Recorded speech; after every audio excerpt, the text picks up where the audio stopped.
let's see. Okay. We'll definitely identify package managers, manage RPM with Yum, Debian packages with aptitude or apt. Yum means a yellow dog update modifier. Configure repositories, acquire software, build software from code, troubleshoot software dependencies, issues. And let me just quickly browse. I don't think like these one is part of the exam, but let's see. Let me see. And then uh, the reason why we want to manage packages and software, because um, I can give some perspective on, let's say, for the developers, they do need a working environment to develop their applications and a lot of different, let's say, uh, packages, modules, and software that they need to have their application to build it and to serve it and whatever, right? And usually back in the days, it's the IT department that kind of serves that environment for them, um, maybe a dev environment, QA environment, production environment, and the developers would build it and basically pass it back, and they'll basically build it and deploy it. But nowadays, a lot of developers as well do their own deployments because it's now easier.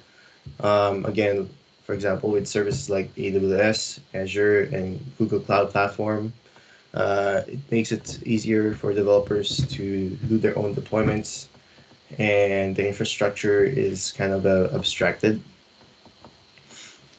Okay, for now, let's just move on to the slides.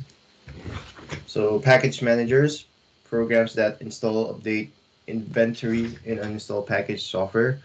So um, for us, we if we didn't have any experience yet with package managers, we do download stuff from the internet. We install applications afterwards, and there's an installation wizard, right? So think of your package manager. It's kind of like your uh, not so wizard installation, right? Um, so it helps you grab where the source code is, download it to your local machine, make sure that it grabs the dependencies depending on your package manager. Um, Make sure it can see the most updated version, whether you want to upgrade or not. Okay. Let's see. So package manager governs software lifecycle, confirm what is installed, and manage versions as well, and enable easy uninstalling. And package is basically a collection of files needed by a program to run, such as precompiled apps, supporting files, and documentation. Yep. Documentation could be the like the man page. Software dependencies. So many Linux apps are modular and depend on other software. So in most cases, when you're downloading something, let's say you downloaded your Python or your Node.js module, your HTTP software or service, all of those, when you download it, it usually downloads other dependencies. So it requires um, other software for it to function, right? Um, so package list dependencies, required components, software will not run without them. So package managers check for dependencies before installing. Failed dependencies errors may arise. So yeah, they check for dependencies and would install it when it's needed as well. Most of the time when you're doing this, when you want something, let's say install Python, um, you usually don't really check the dependencies anymore because you could go down the rabbit hole of tracking each dependencies. The most important part is once you said that this software and this version is uh, gonna be used for an environment, make sure you lock into that version, because what can happen is if you have different versions for a software and it might not play around with the other softwares with different versions as well. So it's usually a headache, especially for um, say for the developer. If there's a new version of, let's say, a front end framework, the React, Angular, if you've been hearing those, sometimes they don't play around with some of the tools that are some of the softwares you're already using, such as, let's say, your UI software with Angular as well, and it does not play well with the current version, stuff like that. So you do have three things. You have installation through Red Hat, Debian, and compiling. Okay, and the two dominant package managers is RPM and DPKG, Debian package. We'll talk more about that later. Different designs, similar functionality. Choice depends on distro. So compiling is the traditional alternative.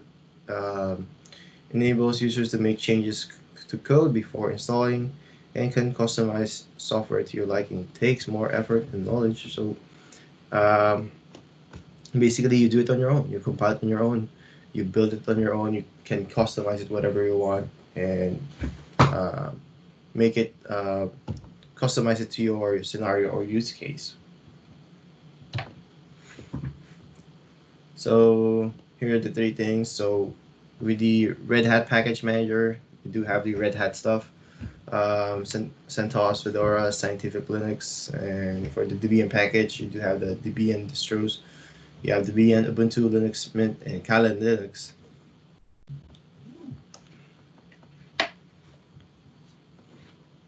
Red Hat Package Manager, you do have, again, packages prepared by RPM, use RPM extension.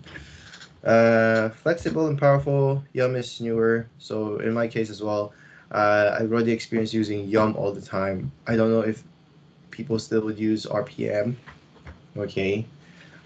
We use Yum because it relies on, I mean, it has creator dependency handling. That's one of the things that it's really a highlight. Okay, and then Debian package managers is the same. They do have the older one, which is the Debian package. You use the .deb extension. In my experience as well, I've been using app all the time, especially in Mac. So Aptitude is newer, more flexible, preferred in most cases, and again, they can handle dependencies better. DNF and Zipper, uh, just basically an improved version of Yum. Uses fewer resources, supports RPM as well. Again, simplified commands, most Yum subcommands still usable. I haven't used both of them actually. Zipper supports dependency solving, supports lifecycle management using Open SUSE, supports RPM package, excellent at package management. So uh, let's have a few minutes if you guys have experience with, let's say, the RPM and Debian package, and if not, share your experience with using Yum or your experiment or what have you installed cool lately. Drop it down in the chat. And, and for me, I use Yum to install, I guess, like Node.js or Python if you need, but most of the time you have it. Can do TypeScript as well.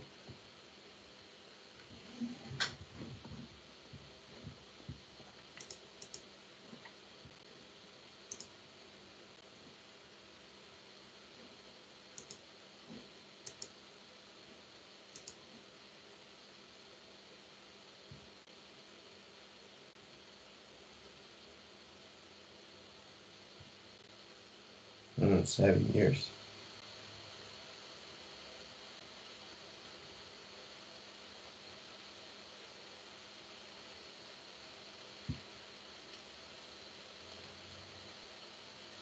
So for Bo, no, but maybe I can research for that maybe for tomorrow or other days, and I should be maybe easy to do. So let's see if I can prepare for that. I'll take note of that one and see if it's something that we can do.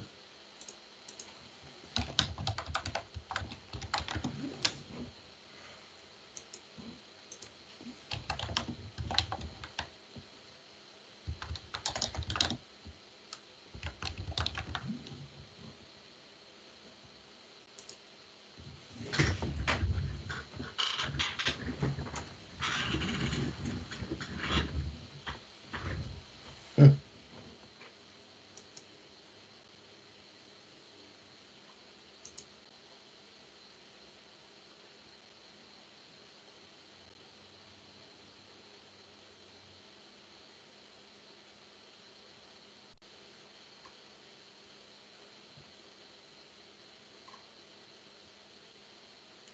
Yeah, for basically software package manager, just think of it. It's like the alternative for instead of using a graphical user interface.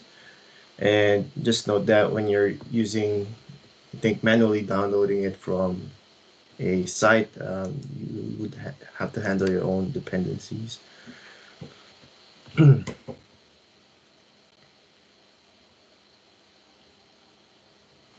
Mm, let's quickly verify that about Jesse's. Uh, let's see.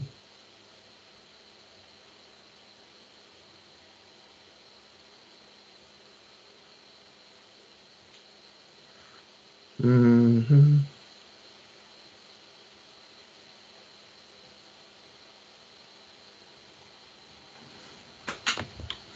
Let's see.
Can we even search here actually? Or maybe this is just an image. Could be just an image.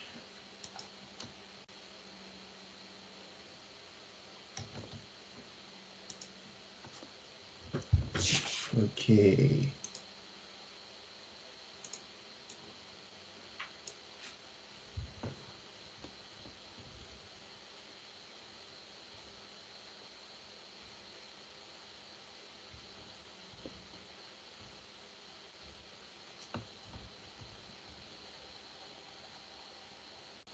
Hmm. Do have its own.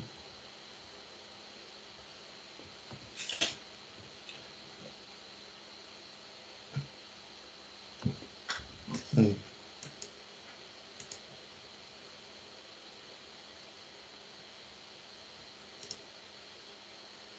Cool, cool.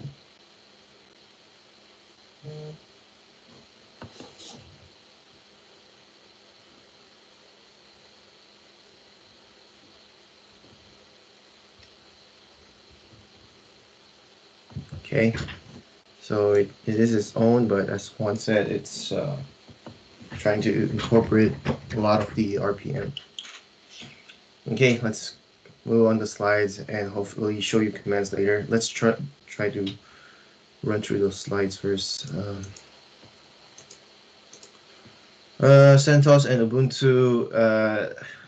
Don't forget this one. CentOS should be right away. It's either RPM or Yum. Ubuntu would be DPKG Debian package, or the apt or aptitude. That's an easy answer.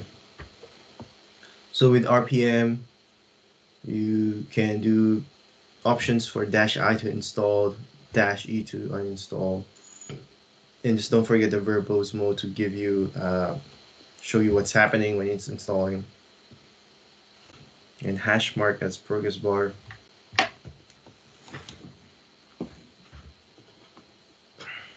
So this one, it showed verbose, and the uppercase V was verify software components if it exists.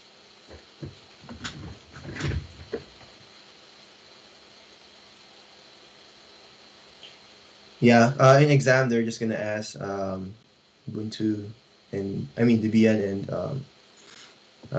Red Hat. So RPM querying, you can basically do a -QA to list all installed software. If you want to see more information about that package, because sometimes they're just going to give you a one-liner or a one-liner explanation, right? So this is a good way to check information. Configuration files for the package as well. It shows there. And this one gives you a good overview of the install date, the version number. The important stuff is the version number. Signature as well. It's using this type of encryption. Package and vendor as well. So if you want to report stuff as well.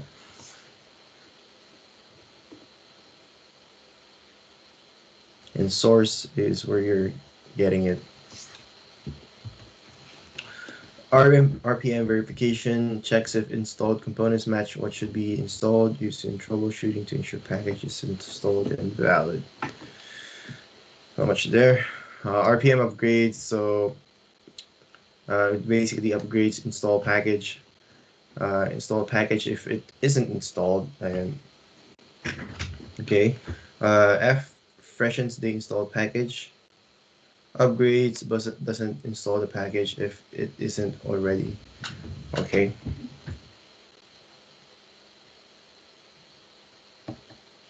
Yum. So now we're going back to the other side, the same side actually. Yum, Red Hat improves on RPM, provides a straightforward management, can handle install software dependencies. That's the important part. Software dependencies. Can use repositories and stores it in that RPM files. Enable admins to maintain version control. And this is the install example. It's basically looking for where it's downloaded, resolving the dependencies. Oops. And it would show you the details of how big it is, the version number.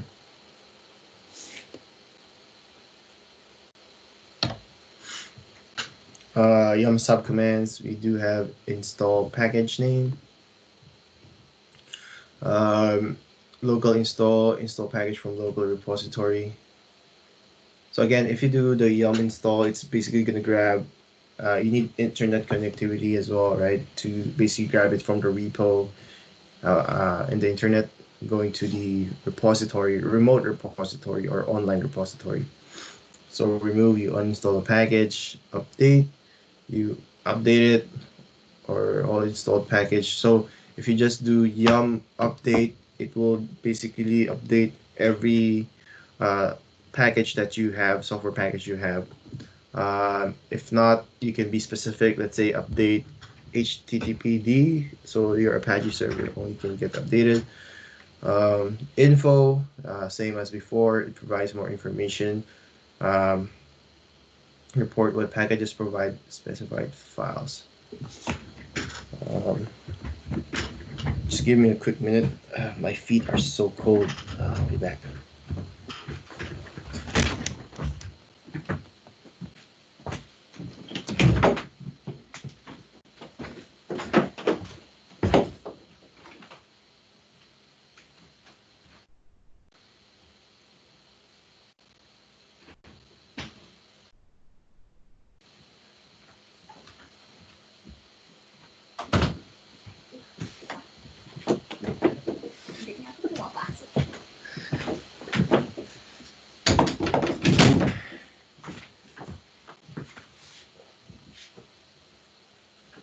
I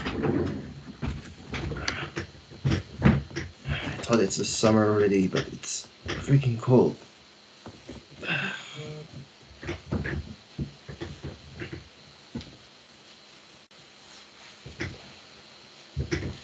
Yeah, it's kind of weird. Like you have days it's like it's warm and then it's cold again. I don't like that. People get sick with changing weather quickly. Next, discussing managing software with RPM and Yum. So, what are some of the nifty tricks that you use with Yum? Um, the option dash Y really helps a lot. You to love the crazy weather 47. Oh, oh shit, 47. Yeah, dash Y is the most especially if let's say you are installing a software that you kind of know that it's kind of huge, right? So, or you would install multiple software, so it would keep asking why before it would proceed. So dash Y allows it to proceed right away, and as Jesse said, you don't have to babysit it for the installation process.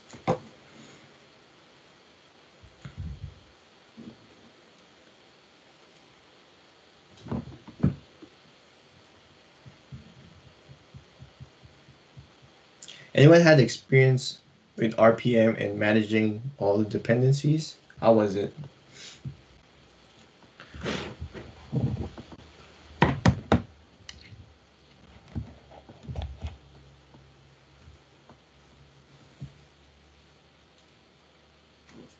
I see.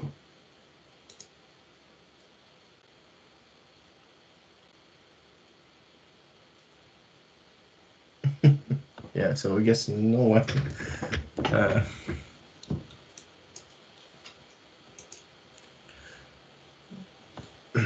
so managing software with RPM and Yum.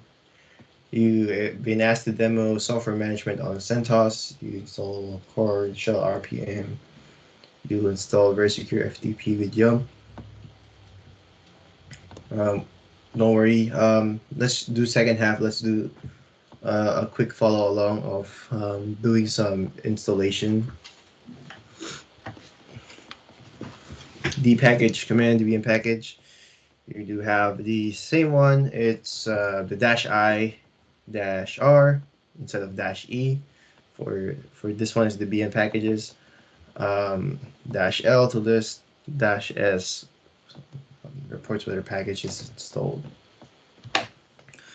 The app command is like front end to dpkg. Oh, it uses the word front end. So front end, it just means that underneath the hood, it still uses or it still is the package, the BM package, right? Most common way to manage the packages. Common tools in format is apt dash. This is a wildcard, so it could be dash get, dash cache, etc. That's an older style. The new command, yes, this one is the one I've been using as well. The newer command, just app. Okay, it's more streamlined.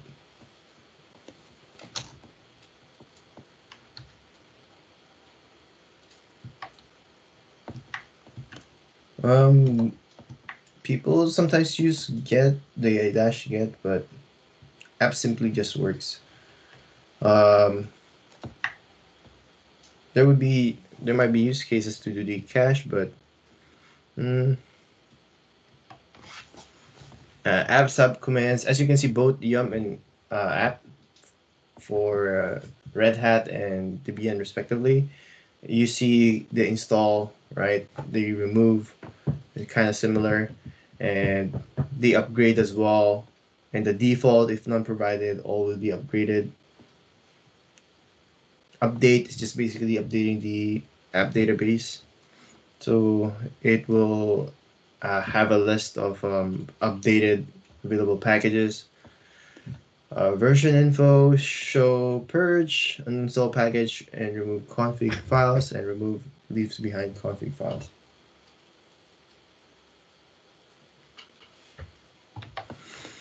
Debian package upgrades.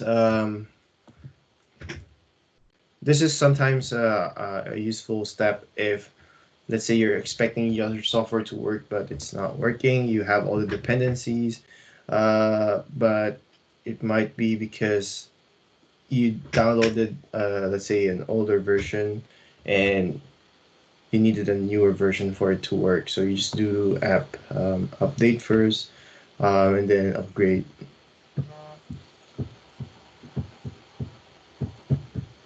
So upgrade can be time consuming. You can specify individual packages rather than upgrade all, which is the best practice. You specify if you can. So you run update first, then run upgrade after. Okay, update the database first, then now upgrade the software. See, it's so fast. Any experience with Debian package, which I kind of doubt now. People didn't have the RPM. Maybe they don't have the package as well.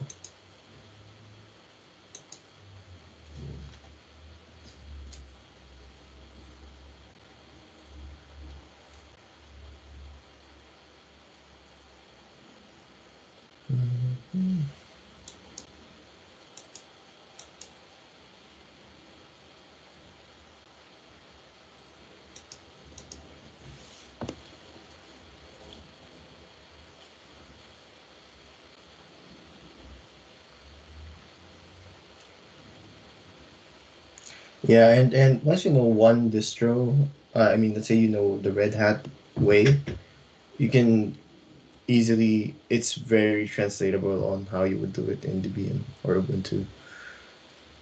Okay, so they need to go network troubleshooting. You'll download, install Nmap package. You'll use the app.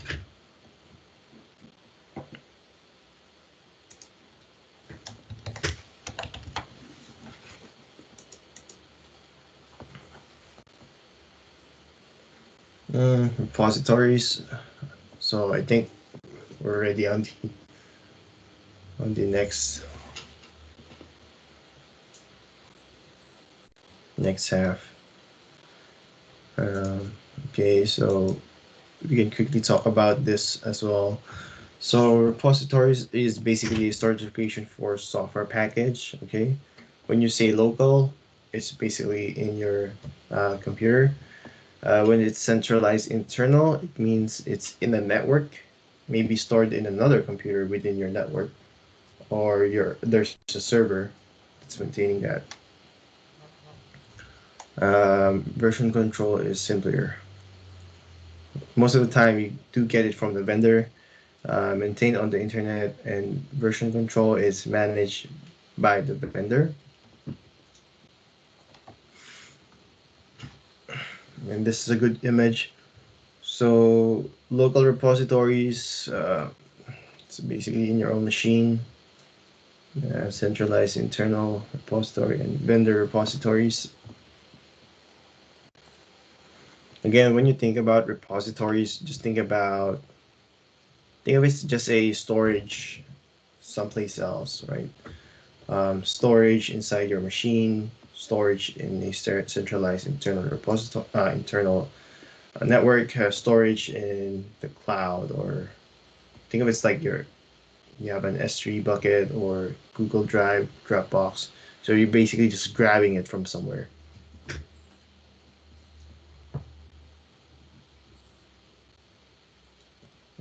Yep.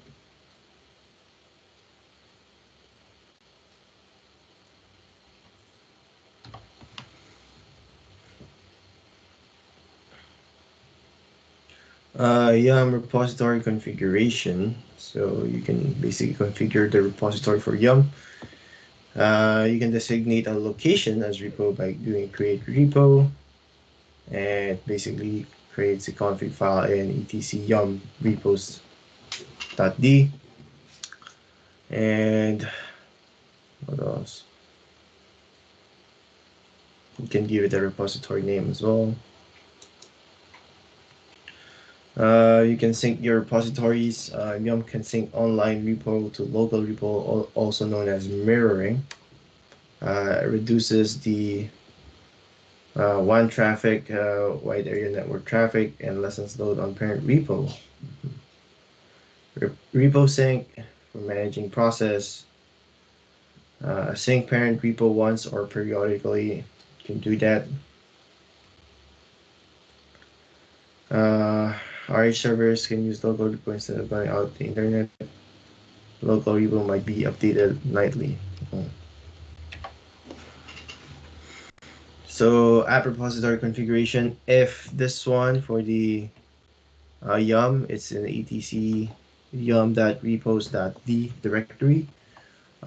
This one, it does live in the etc apt sources.list.d, and can be local, centralized, or hosted on the internet. So format of entries, deb, URL, distro name, component. Excuse me. So have you ever configured local repositories? Maybe that's the question.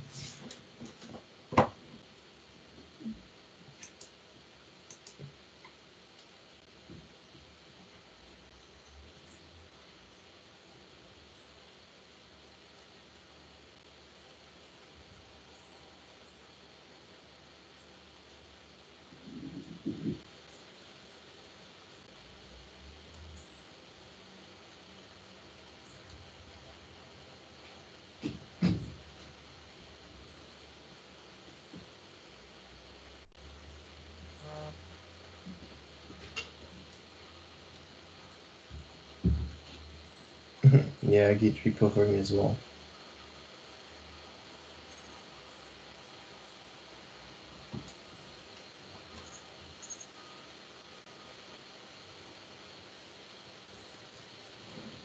Cool.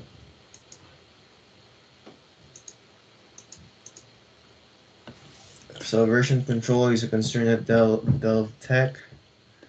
You want to manage internal repo for packages. You configure a local realm repo. It'll make repo available on the network using Apache. We'll have this later as well, I think. Download sites. So you can easily go to a website. You can show this later as well. Also, many sites that centralize software have from different vendors. Example, software downloadable from the internet, Audacity. I think this is the audio stuff. I think I've used this before. Oh, I didn't know it was open source. I've used this long ago. So I guess you can use Audacity for Windows, Mac OS, or Linux. Yeah, nice.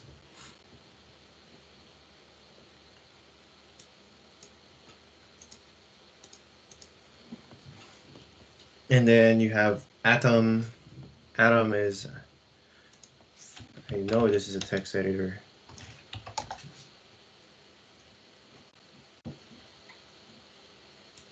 Okay. I didn't know Atom as well was for Linux. I've used it for before Mac OS when Sublime Text and Atom was the thing before VS Code came in. It was developed by GitHub. Hmm.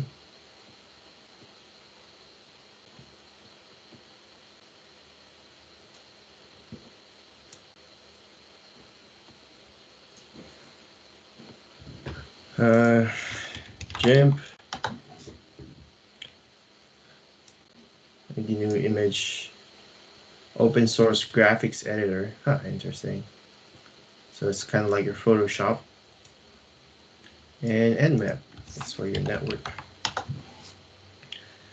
The network mapper, it's basically your best friend when you're doing networking stuff, pen test stuff. Nmap is your best friend. You'll be using it a lot. Oh, really?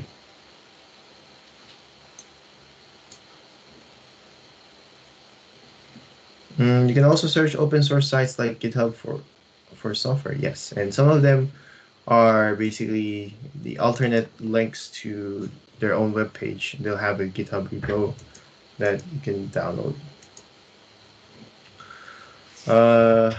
We'll also discuss Wget and Curl. These are useful when you want to download something. Curl as well. So, and is it useful when you're trying to, let's say, write it into a script, automate download process. So you can also use this, for example, you're trying to get a URL that gives you data and then you want to process that data as well. So you can use wget and curl. They have slight differences. Um, but you're bound to use this all the time as well, the wget and curl. Okay, guess I guess we could stop there and move on to the next next 45 minutes later, and show you some commands and follow along, hopefully. Used to do a lot with history, then I forgot, then I just remembered. Okay, so let's say we have a command called hello, we echo hello world, right? And when I do history, it will see all the list of commands that I can use. I can highlight, Control C, whatever, but there's a shortcut way to use that. Use the exclamation point, bang, and then choose the number, let's say 503, and that would basically execute the same command you have in your history. So again, see history, let's say I want to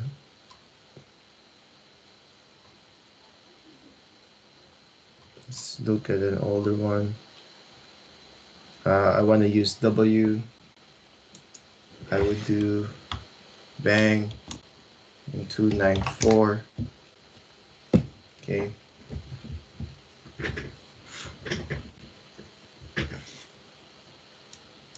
My CentOS is running a bit slower than usual. I think I was messing around with it again last night, and hopefully it opens up pretty soon, or I may have to reinstall again.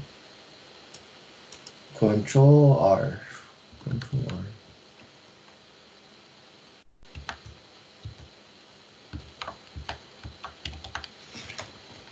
What does this do?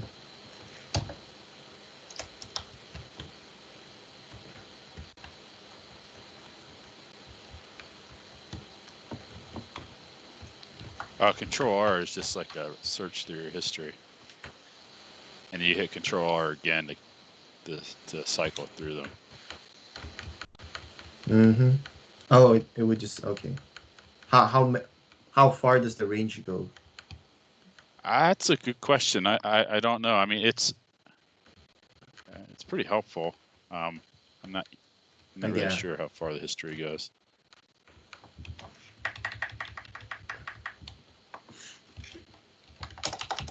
All right. Also, I'll try to SSH in my Ubuntu instance. I think I have it here already because I don't remember my IP. Let's use the history again. 500.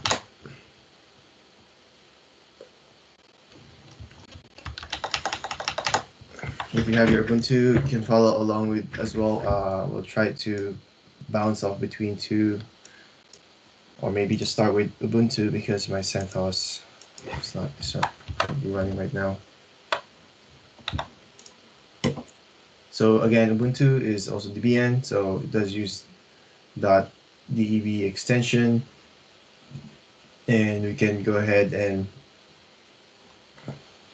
have. There's two ways to install package. Is the D package, dpkg, but it doesn't really handle dependencies. And the newer one, which is the APT, okay, to see your repository list.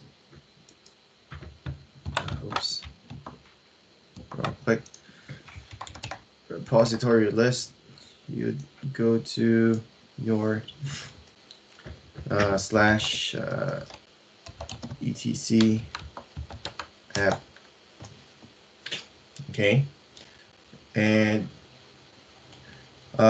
if you wanna see what the repository the app is using, what it contains, it's basically let's cd first here so it's easier. You can cat your sources list. Let's do a list. Sources.list.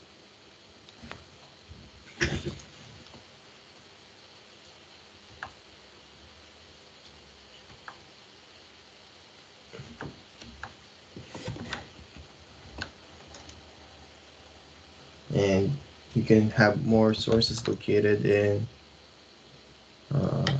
this one, ls sources.list.d.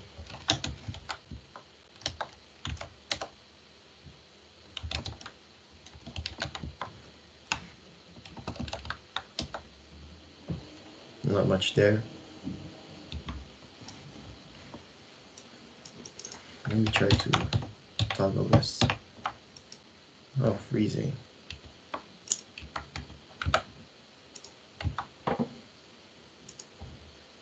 Let me quickly fix that. I think I was able to fix that last night.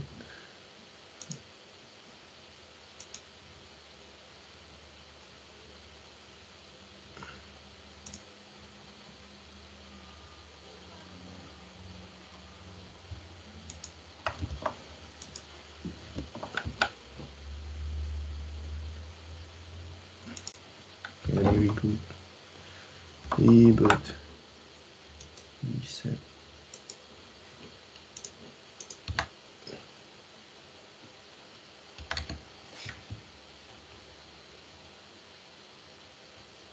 I think I was able to fix it here.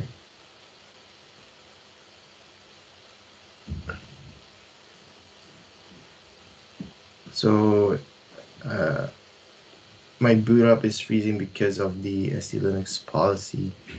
I think I messed around with it.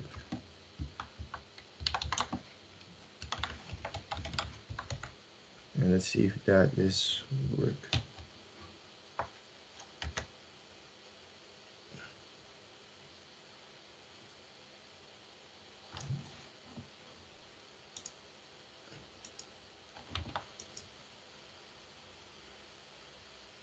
Okay, that did work.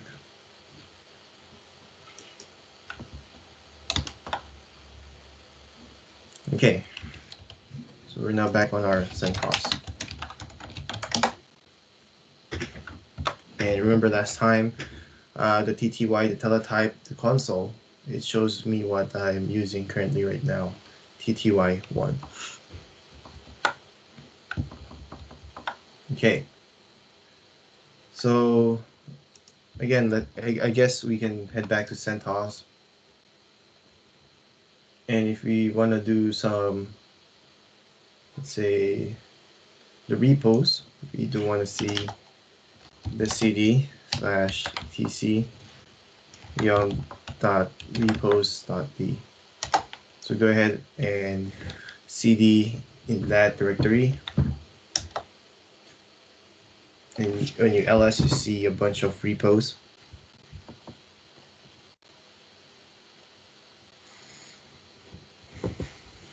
You can basically cat the CentOS base repo, I think.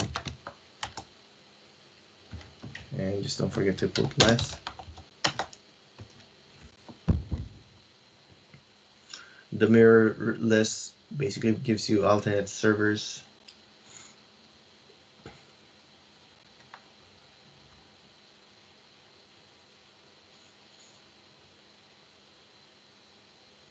And you do have the GPG, GNU Privacy Guard to as a digital signature so that it stays protected.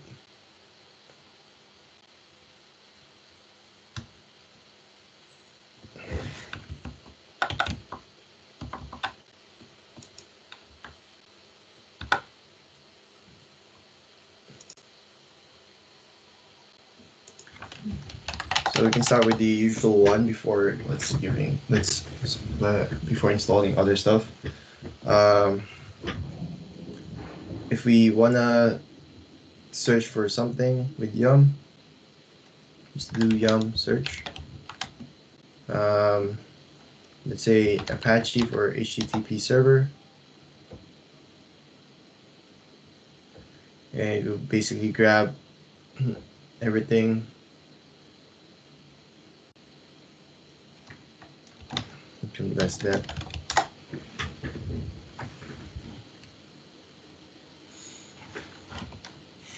It seems like a lot, but if you try to read closely, you do see on the left side is the name of the software package, and the right side is the simple definition.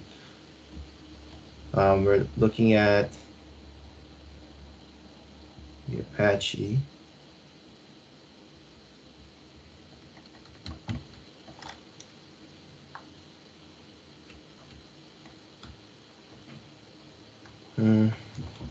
Maybe up there, Apache.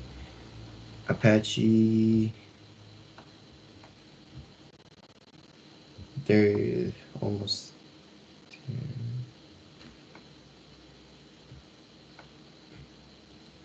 Let's see if we get some highlighting with if we grep this out.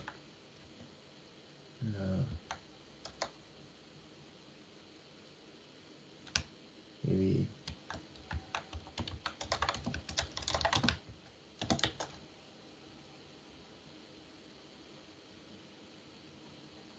No. Did not really highlight that for me.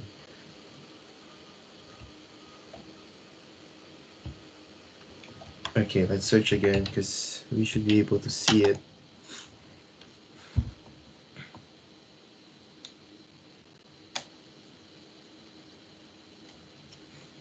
Okay, Apache. Let's do the list again. I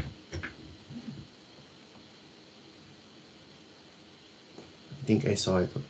Apache, HTTP.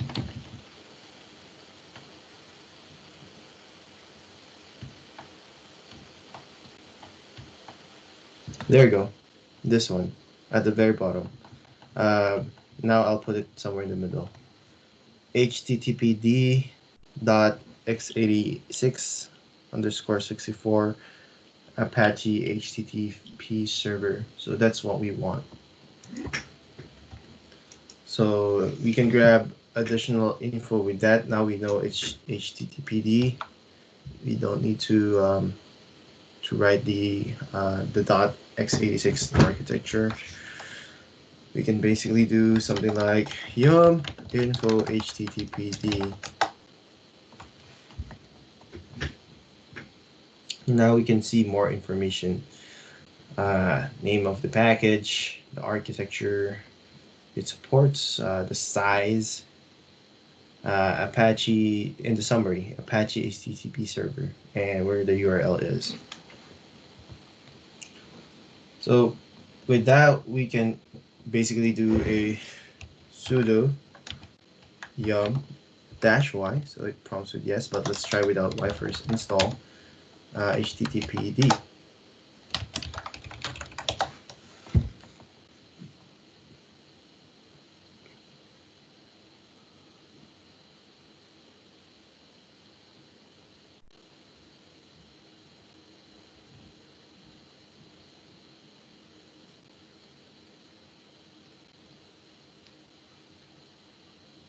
Already installed. So if that's the case, maybe we can uninstall it with sudo yum remove httpd.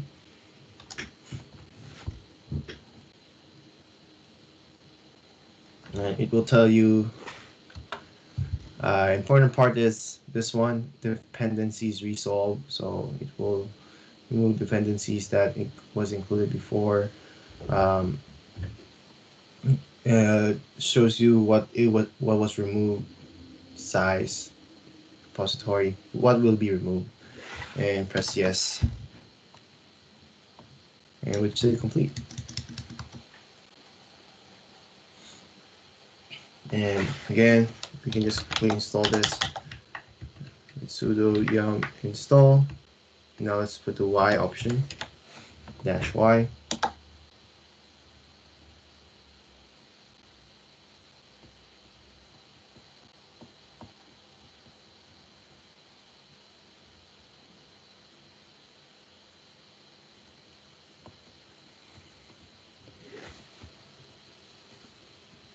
There you have it. For the Ubuntu, let's see. You can do app search Apache.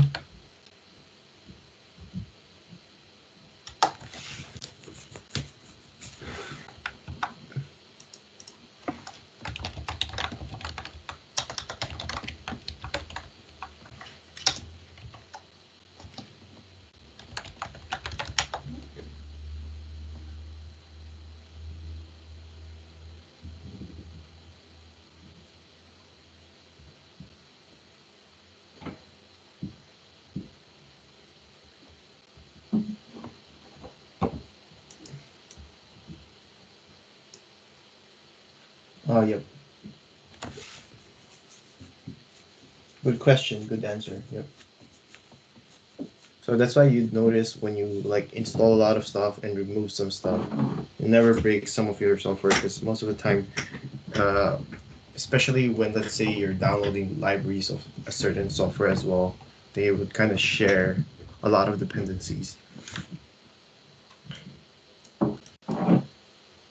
Um, this one is search Apache. Let's see if we can search this as well. You see the Apache HTTP server, development headers. Let's see if we can see the same thing, the H. Oh, I saw Golang. Apache Kafka. H. No, it might be a different one here.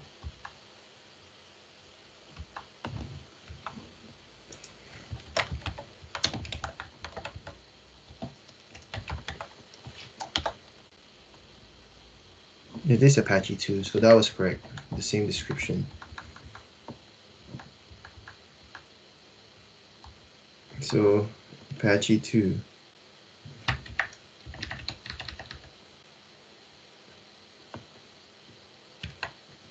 Well, we can try the HTTPD as well first, if it's the same.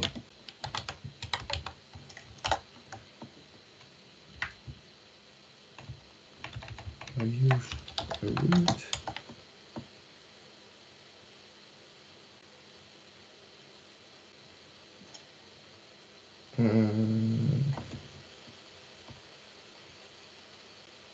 Yeah, so I think it's the Apache 2.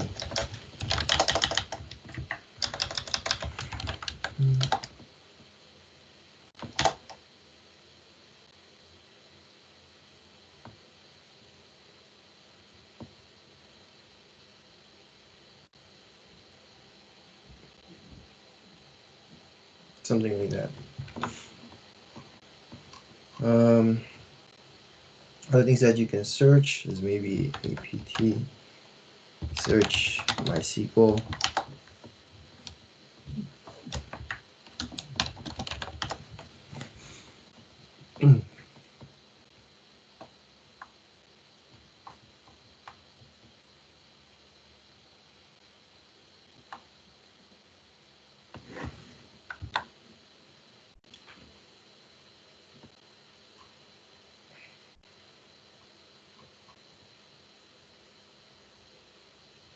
Okay, let's do something fun. Again, installing. Let's go back to the CentOS.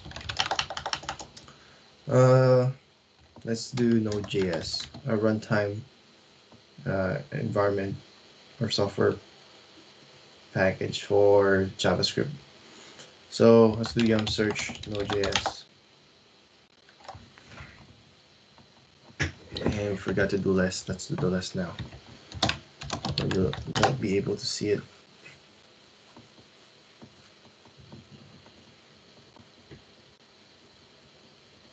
Okay, Node.js.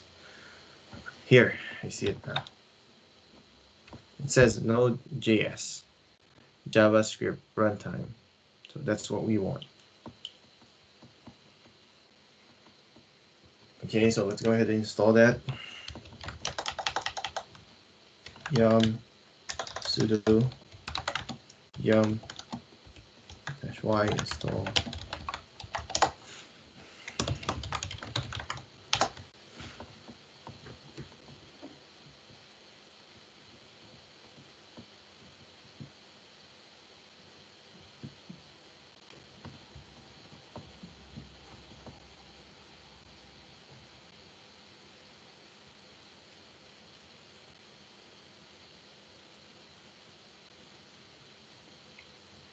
So when we go to the JavaScript TypeScript course, you can basically install it this way, or let's say the Node.js.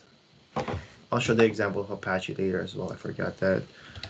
But for Node.js, let's say in your local machine, the equivalent of this one is basically going, let's say just here first, and just downloading it and putting in your desktop and just opening it, that package.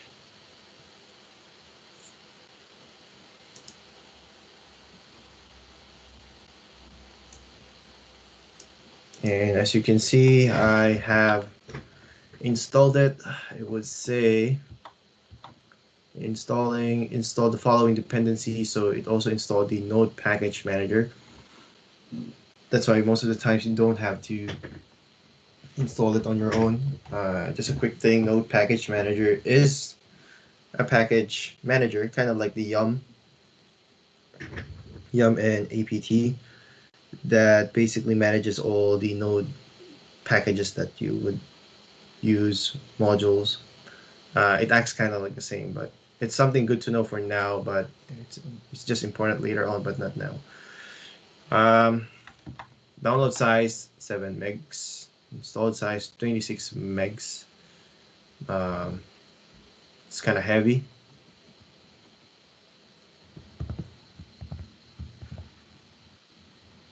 Okay, installed dependencies, installed complete. So now we have Node.js. Let's see, we don't have that in our environment path, so we can do something like, what was that?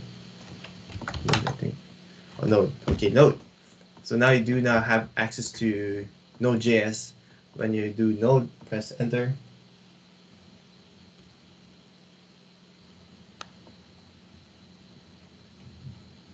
You can try that out now. It's basically do our very simple Node.js. Don't worry, we will not go deeper, but just to show you that it works. So this is how you do like a hello world to a JavaScript file. We can create a file for that actually. So with the same thing, we can do echo double quotes.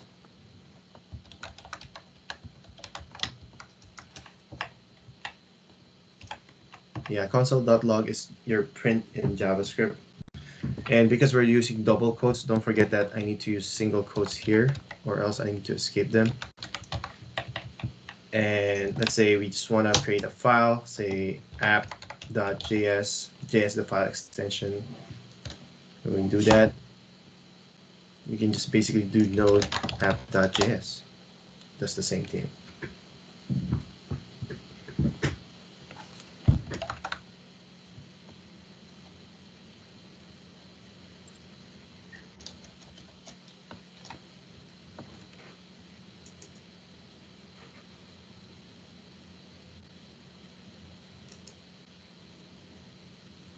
Are you guys able to do this?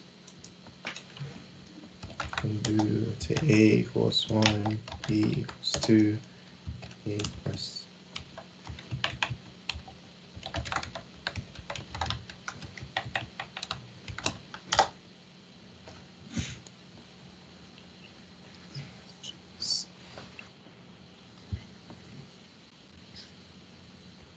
How to bypass Node.js. Use Node, just Node. Node.js was a wrong command.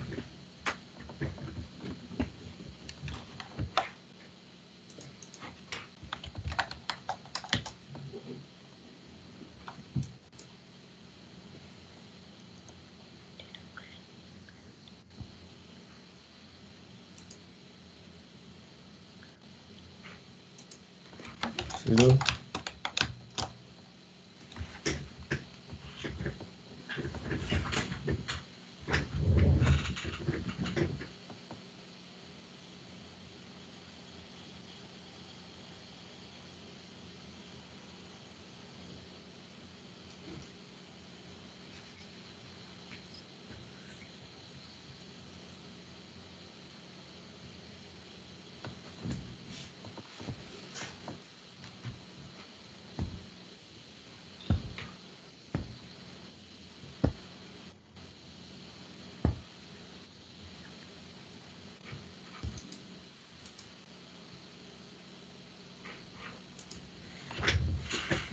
Okay, so that's your Node.js. You now have a JavaScript runtime. No, it's still not denied. Does your user have able to do sudo or elevated privileges?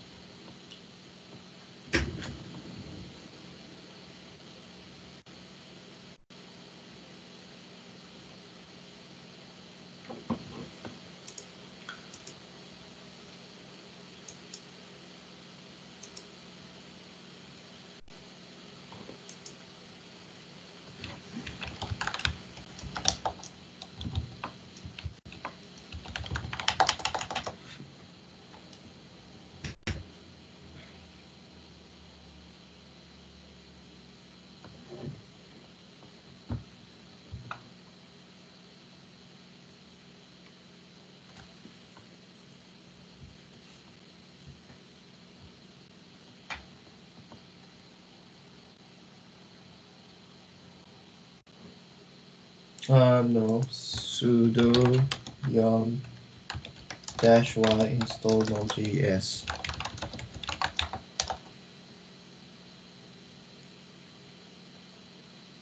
And make sure you do have internet connection in your CentOS.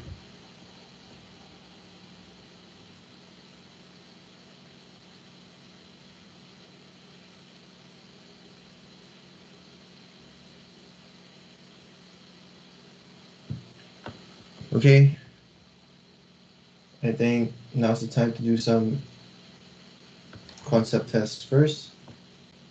I'll hand it over to the TAs and then we'll wrap up some more examples and website documentations.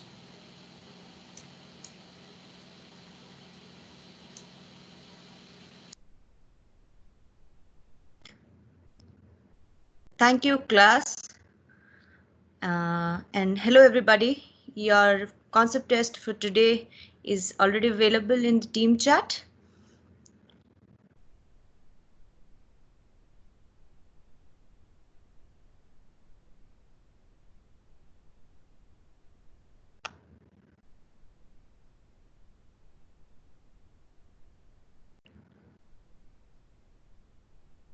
Smita, you are not sharing your screen. Oh, is it not shared? Yeah, it's not sharing. Oh, okay. Let me try it again.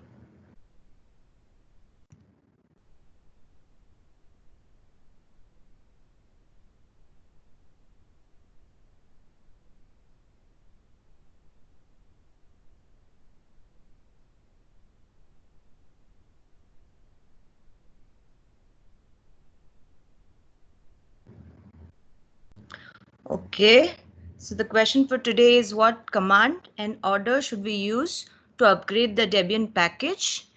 And your clue for this question is a Debian package. We are trying to handle a Debian package. Okay. So take your time, punch in your answers, and let's have a healthy discussion on which one do you think is the correct answer.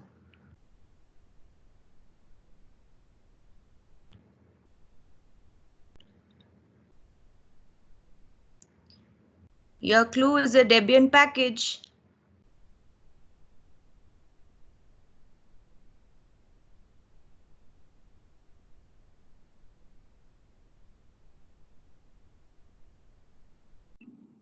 And also you can share your thoughts in the chat room to discuss with other students. Yes. Let everybody know what have you answered and why do you think it is the right answer.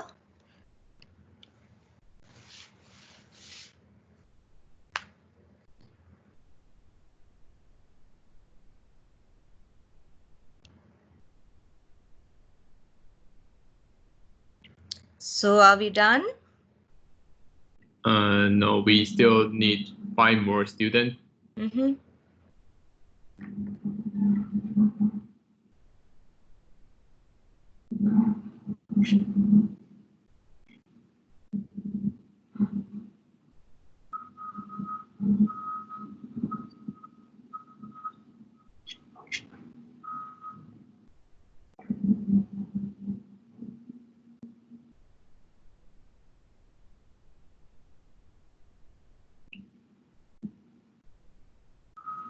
And why do you think you need to update and then upgrade?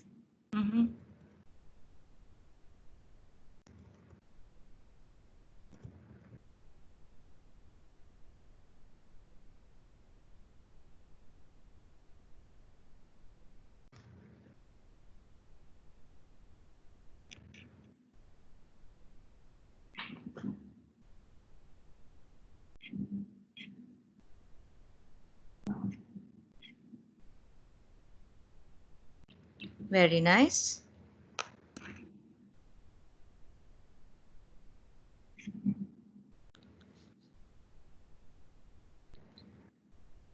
Yes. Update first and then upgrade. All of you agree?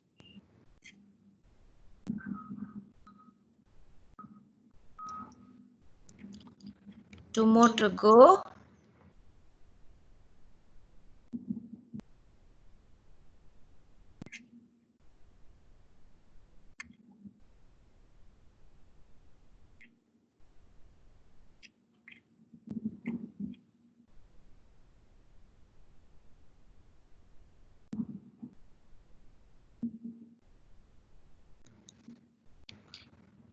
Go ahead, guys. Go ahead and punch in your answers and then discuss.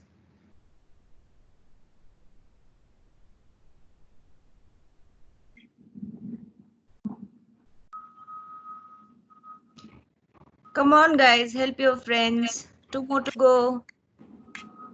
Help them to troubleshoot and get the right answer.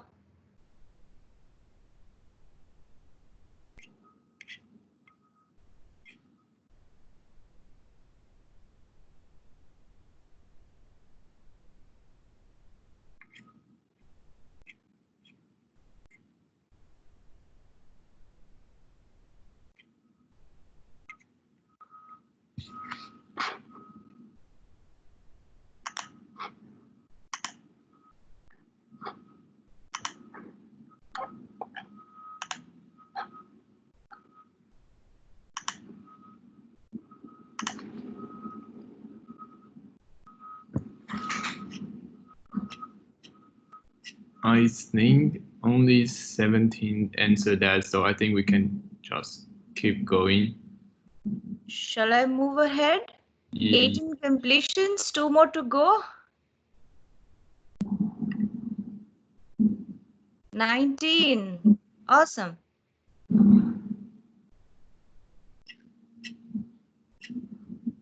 One more.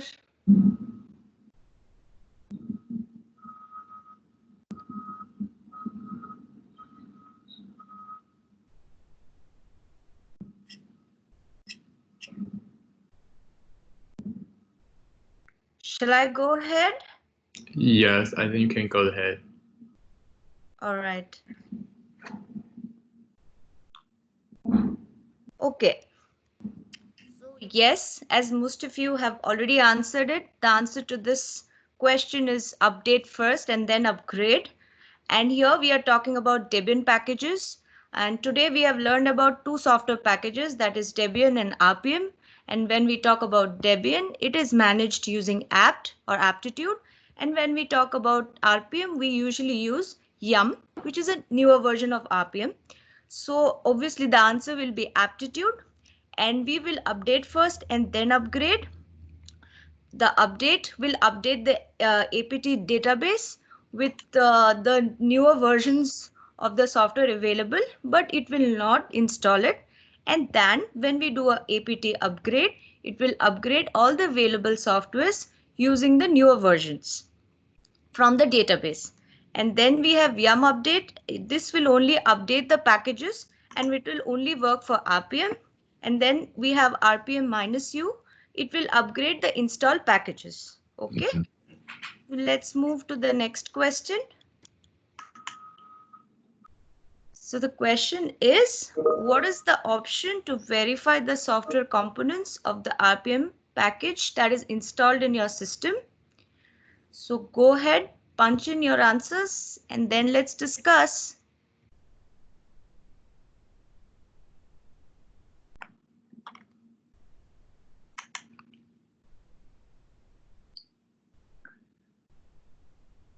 And don't worry about choosing the wrong answer. You still have the chance to change your answer. Yes. After you discuss with your classmate, and we want all of you guys to get the correct answer, and that is only possible when you guys discuss, eliminate the wrong answers, and finally reach out to the correct one. Okay.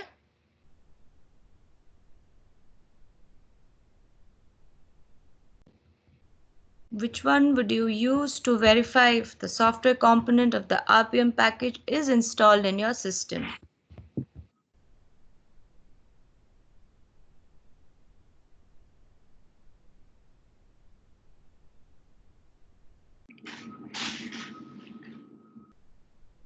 and also share your answer with other students and explain why you think that option is correct.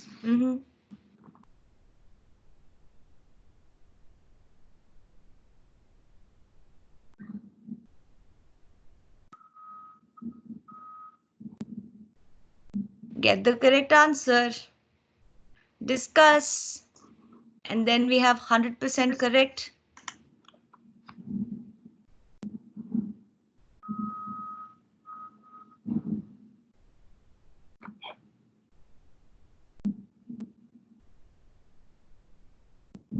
How is it going? We got 16.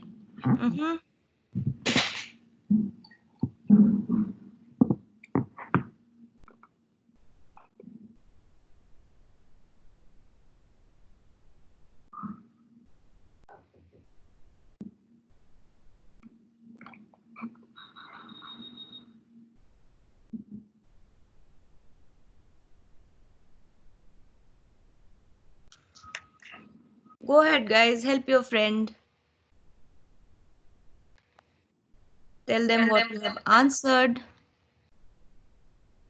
And why do you think it is correct?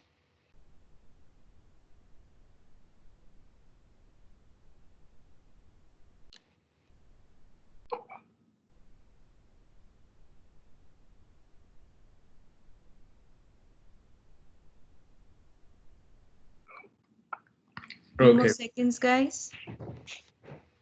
We got 20. Awesome. So we have all 20 answers in. So now let's see what's the correct answer. Yes, we will use minus uppercase of V package name. So here are the options available to do various activities. If it's -i package name, you will install the specified package. With -e, you will uninstall it. With lowercase v, you will just enable the verbose mode of it. H will print the hash marks as a progress bar of how much is the completion. And yes, capital or uppercase V will help you verify the software component of package exists. All right. So any more questions, or you guys want to share your thoughts on these questions?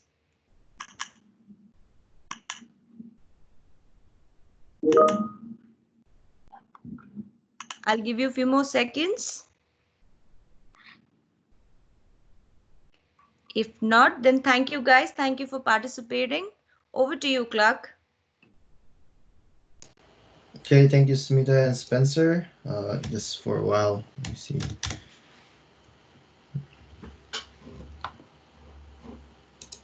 Okay. Over to me, share.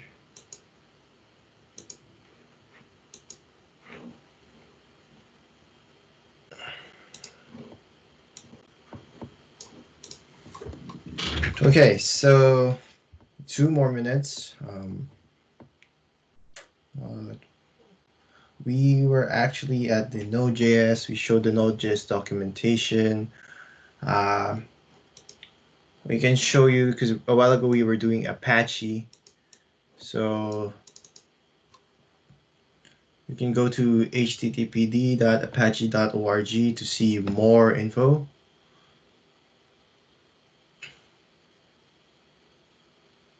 It says the #1 HTTP server on the internet.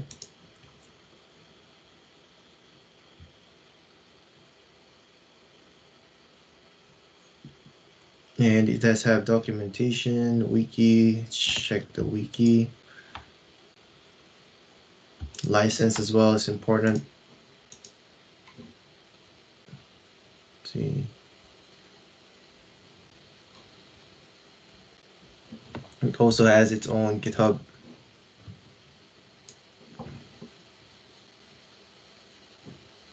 Repository.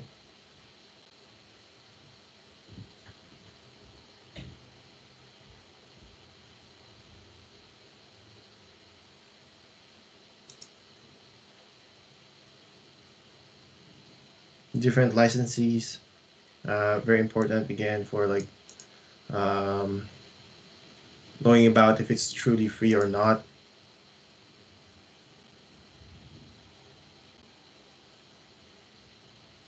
So this is a good way to check if you can use it or not, but yes, you can use it. It's 10:45. We'll see you 11 a.m. PST. Okay, the third part. Let's go back again to our CentOS environment.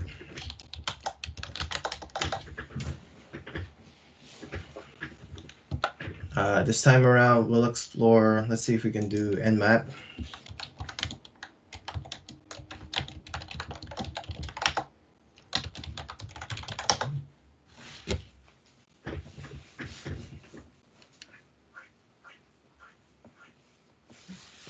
Try to follow along as well if you can. Download the Nmap. Again, I'll show you the command.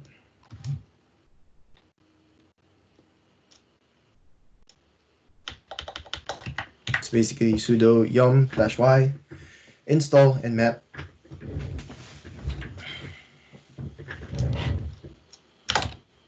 Oops. So if we do want to see more info first, which we should have done first, is yum info nmap.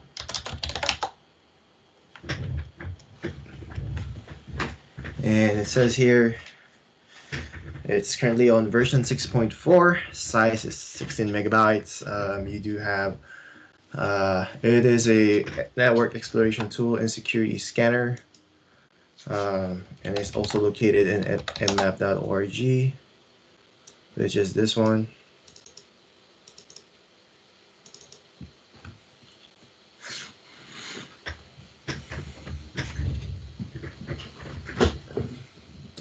install guide. Let's see. It also shows you, let's see, updating Yam install Nmap. So it does have a good documentation and tells you how to install. For Debian, just use the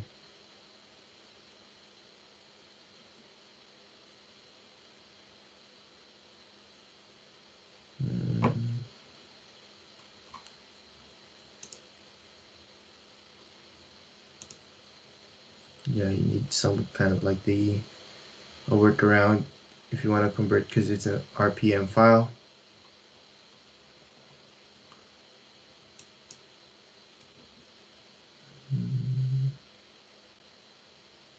Yeah, it's the same. Yeah.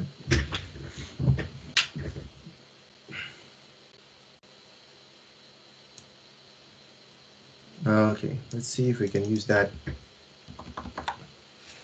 Oops. Nmap. Port scanner.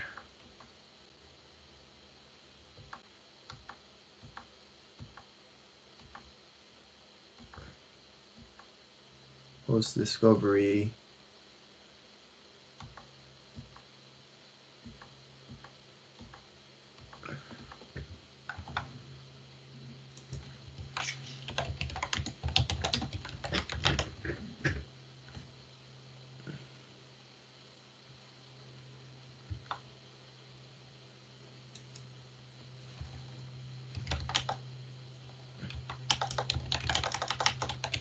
Nmap. Oops. You can try the example down there. Let's see. Nmap.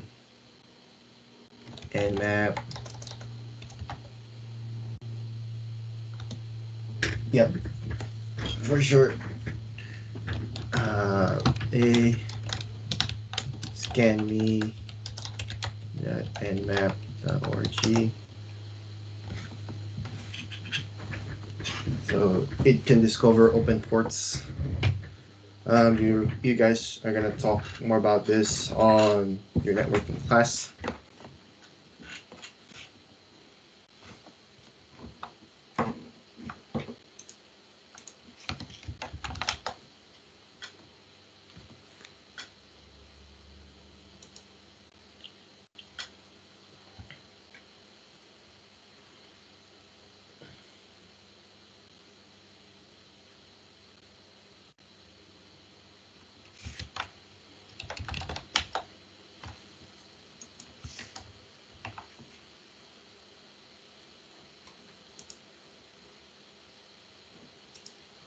So that's a quick overview with Nmap. Let's proceed with another one, the version control, Git. And this time around, we'll try to give you a simple glimpse of how version control works, because it's definitely the same as how the maintainers of the package software packages are using, and if you're maintaining that locally as well. So let's go ahead and do sudo yum-y install git.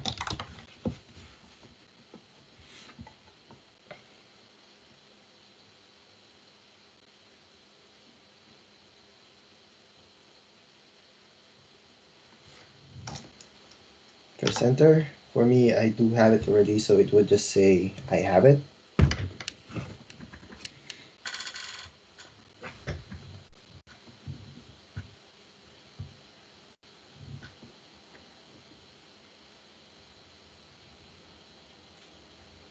Yep, for me it's already installed.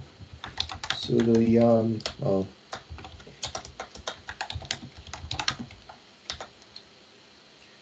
info git. And don't worry about version control and those stuff. I mean, yes, Git and GitHub not equal.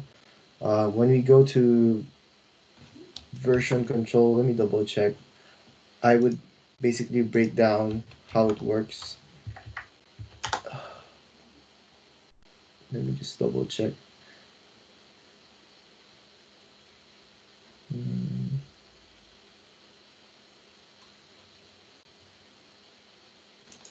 Let's see if what lesson is this. Oh, automating tasks. So we'll go deeper into that next time, in the lesson 14. But now would be a good overview. So let's install your Git. I'll give you 30 more seconds and proceed, and we'll give you a very nice example.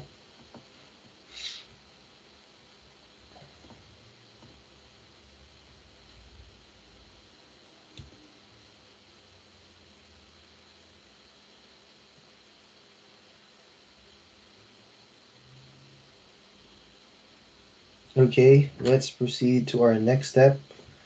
To check if we have Git, you can easily just do Git, and it shows like that, or most of the time you do Git dash dash version, or the shortcut is dash. It doesn't have the dash v, I guess. So dash dash version, and if something pops up, it means you now have Git.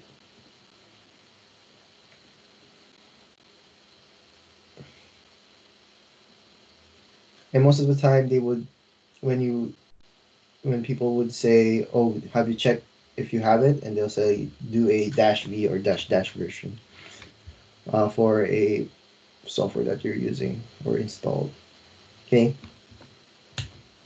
The first thing that we want to do in the scenario that we want is basically let's create a file, and we'll insert text to the file, make changes, save that, make changes, save that, and go over the different versions. Okay, so let's first create a directory, say git example, and once you have that, go inside of that directory with change directory.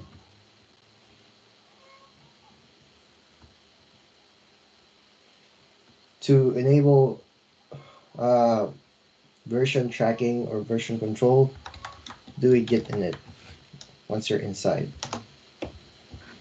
It would say initialize empty Git repository in that one. And the way you would know you have version control there is the .git ls-a.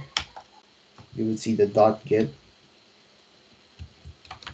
Usually you don't really need to check what's inside of that.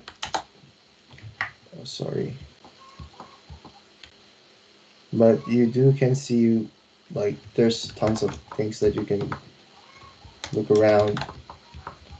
But never mind, that's not the point of this. So make sure that you already have done git init.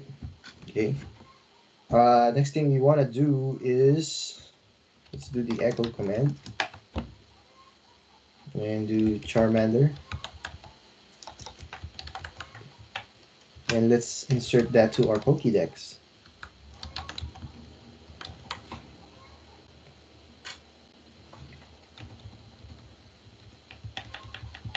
Okay.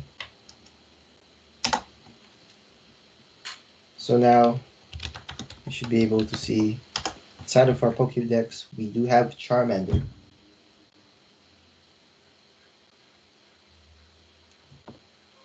Awesome. Now let's start using Git commands. The two Git commands we're going to use is basically add and commit. Okay. Add is basically, I'll use simple words for now. It's basically preparing it. Okay. And when you say commit, you're just basically saving it. Okay. It now creates that version. So let's do git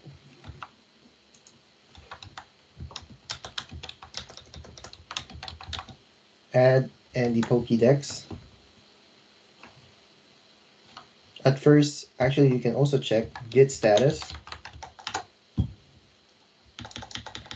It would say untracked files, and you want to start tracking that one.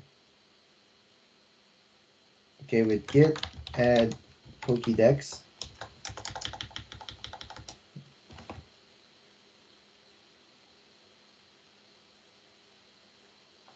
And git status just gives you the information that you are now tracking, it would say new file.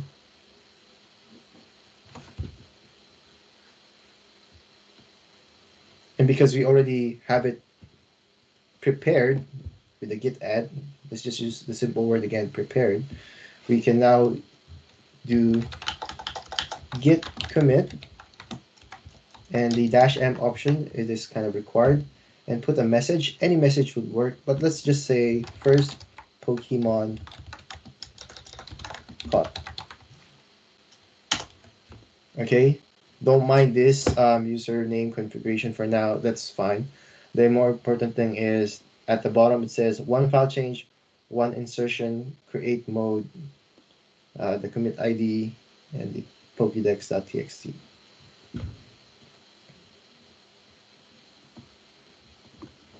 Okay, so git status, it's now clean. So you kind of saved it. So you should be fine. What if Professor Oak, for some reason, gave you another Pokemon? Because you can just catch it in the wild, right? You can just say, now we want to echo, or let's say Bulbasaur, and append, not overwrite, the Pokédex. Okay, now we want to prepare that, okay, to be saved. So git space add space the thing that you want, or the file object. And now do a git commit. Message is required, -m, then single quotes. You can also use double quotes, but single quotes is fine. And let's say second Pokemon caught. And this should be fine. One file change, one insertion.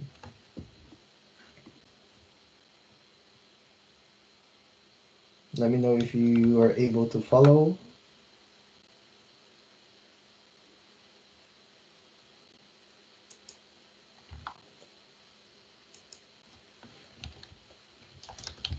Okay, next, let's add one more because it wouldn't be complete. So just for the OG starters, Squirtle, let's add that to the Pokédex again. You prepare that to be saved again. And now you want to save that third Pokemon card.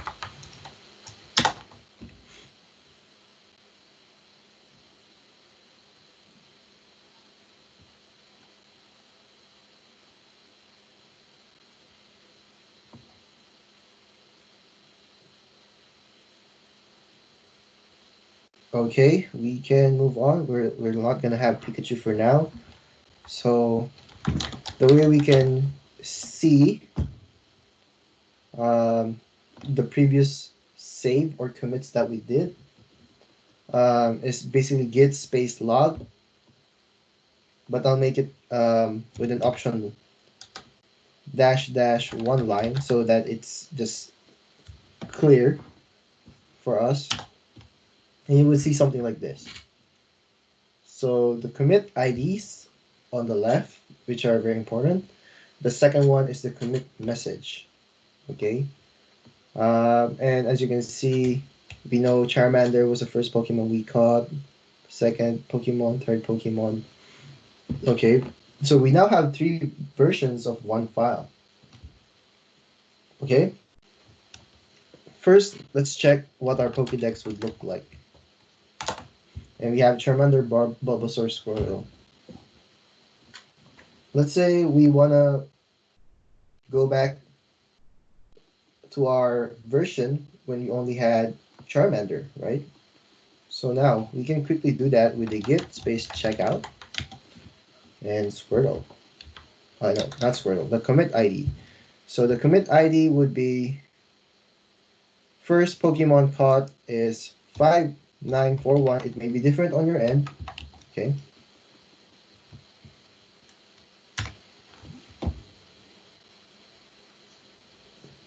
And it would say head is now at this commit ID and the commit message.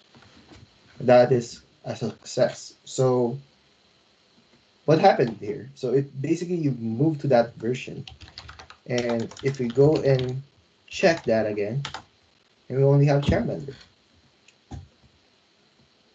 So now you should already get the basics of version, right? You just keep one file and you do have multiple versions of that file, right?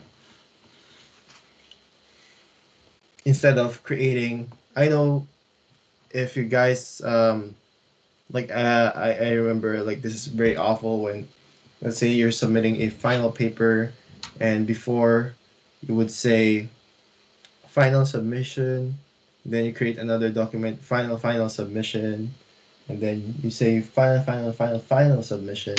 So instead of doing that, just have one file and create different versions of it, and just say this is the first, second, and you can add to your commit message of what did you change, stuff like that. Okay, let's say we want to check again, git log dash dash one line. And now it's just that one because we actually reverted back to the previous one.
Let's see if we can revert this right away.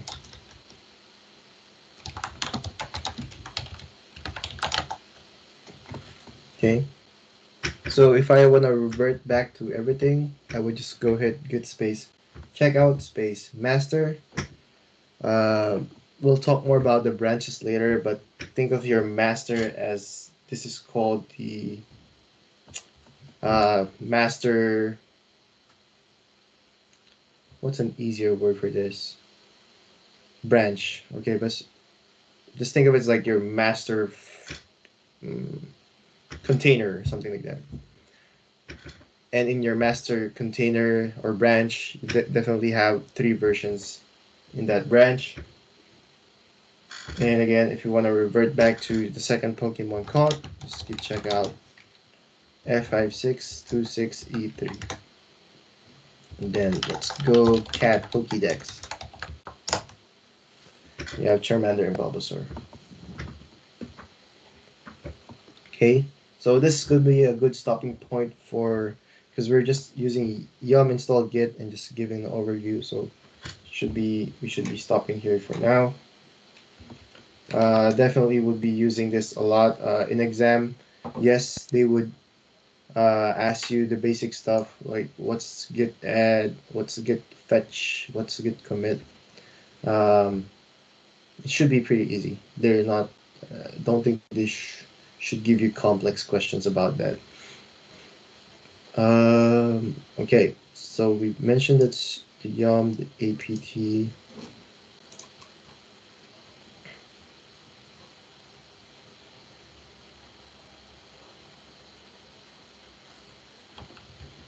And if we haven't used this one, I think we use MySQL to check.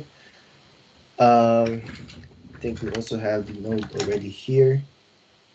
Yeah, so that kind of works. It's the same.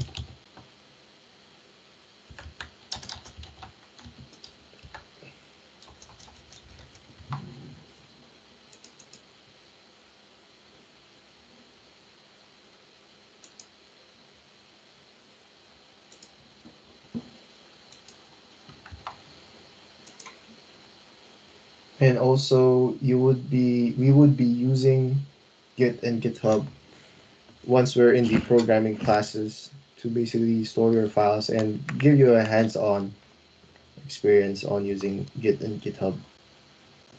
Okay, for now, let's see. I guess we should quickly go back to the presentation and finish off. So that tomorrow we'll just do bash. Um, we do have a tar command. It creates a tar ball. Oh, go back. Sorry, go back. Tar files. Oh, before that, sorry. Curl. You guys already had experience with curl when I already showed you this additional data last time, and we were actually doing some curl to download stuff, so don't need to do that again.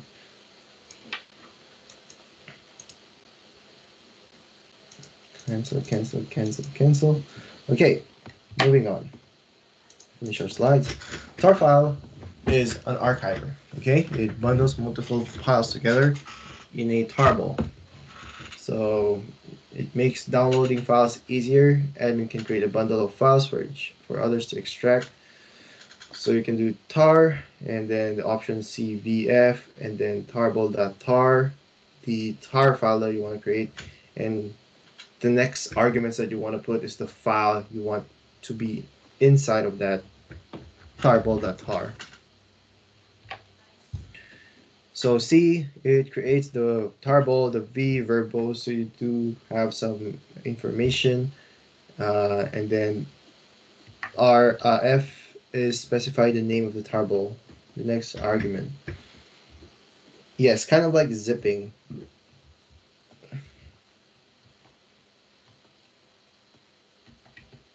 Okay, and don't forget, I think they would show this in an exam that it's different with an archiver.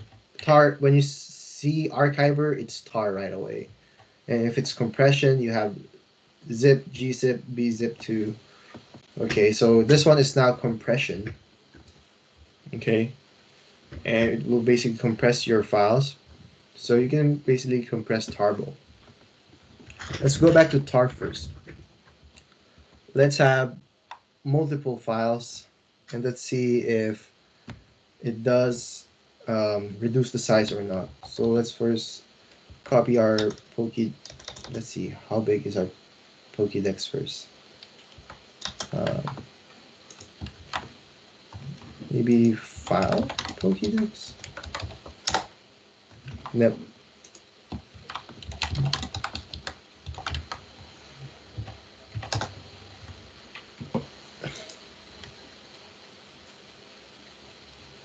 ls block size.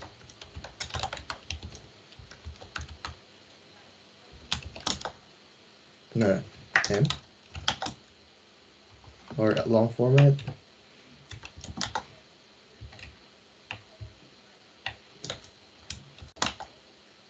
Four kilobytes. Okay. So let's copy that and create more, I guess. And let's make it 3.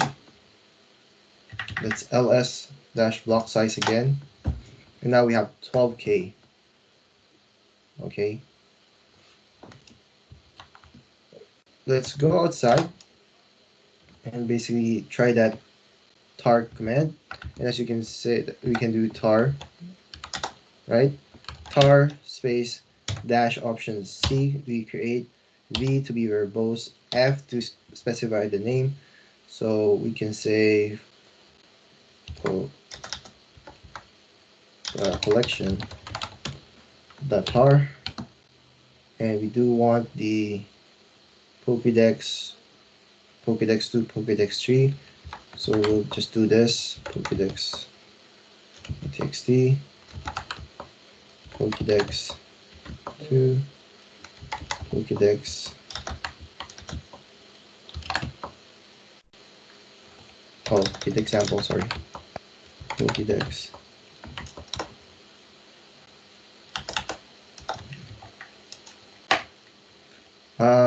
And let's see how big it is. So ls-l block size equals k, and let's see if we can put the argument of this 10 kilobytes. So you can say it kind of compressed it as well.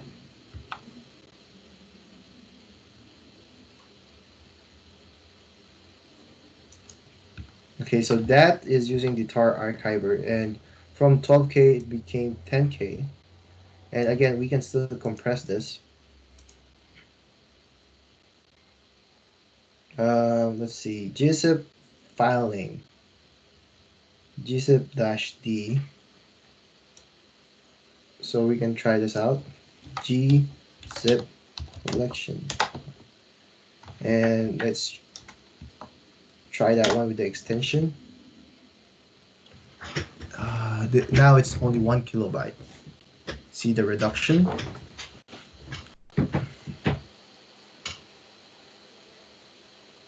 And again, don't forget to follow along if you want.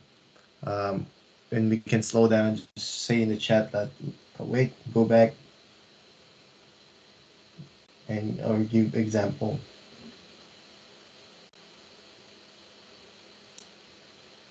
And if you really want to be rich, if you can create a new compression algorithm that doesn't lose, let's say, the quality of the file, especially, I'll give an example. So like in MP3 files before, if you rip it from the CD, like I think one song would be around 8, 9, 10 megabytes, just one song. But if you, and that's around the, I think 300 plus kbps. But most of the time when we download it from the internet, like LimeWire, the lower quality ones, those are compressed. Those are lossless. And they usually just amount to 2 to 3 megabyte with just one song of the same length, let's say, because it's now compressed, but you also lose quality. But again, if you create something that would basically not lose the quality, you're going to be rich.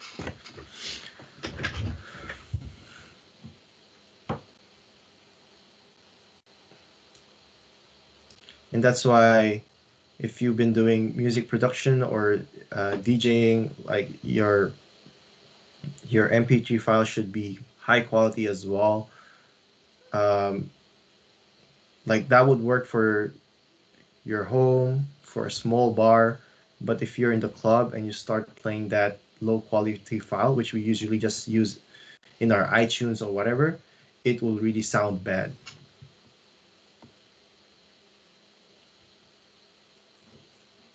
Raw file audio.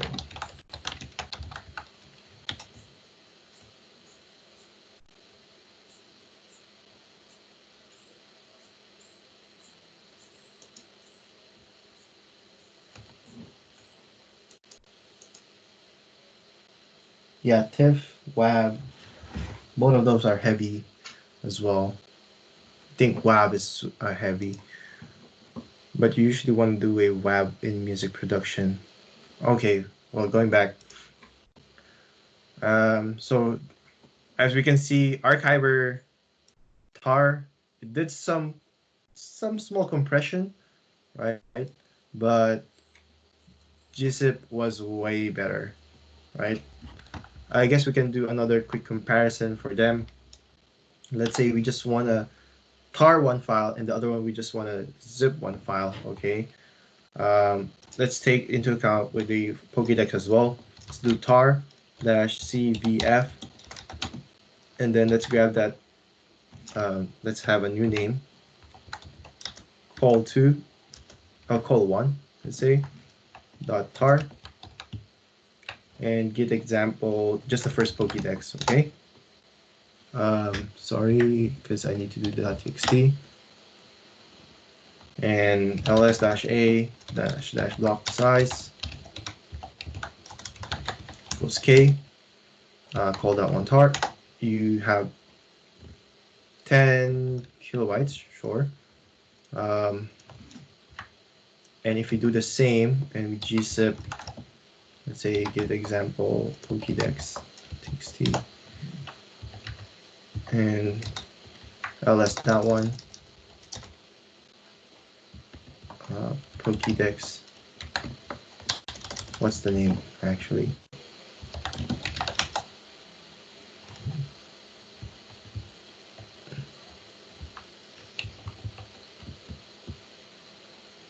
Did we zip it or not?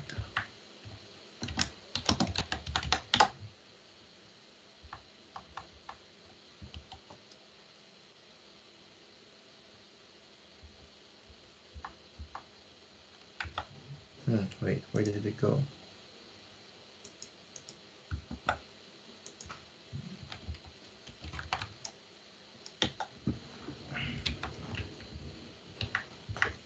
So we gzip this one.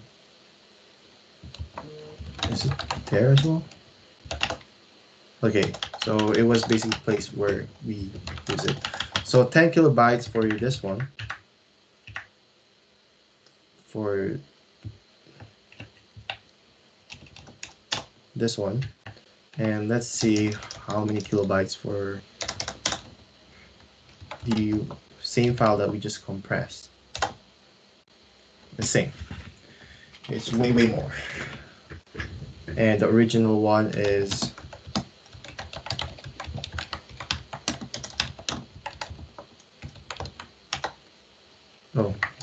because I zipped it. And gzip-d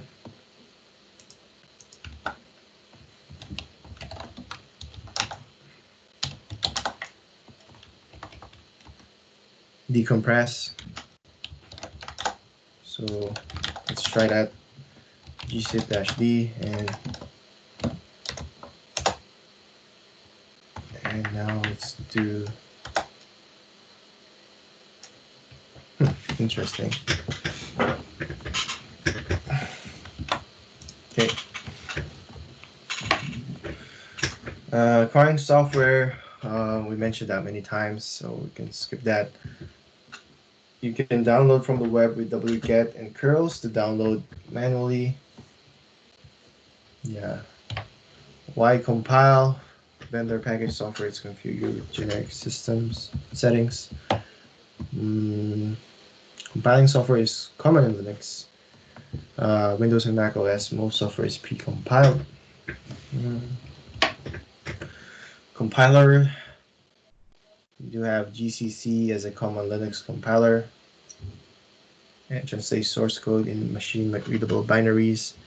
Developers usually list required libraries in .h and .a as both header files and library files respectively. So remember your C++ days if you have any.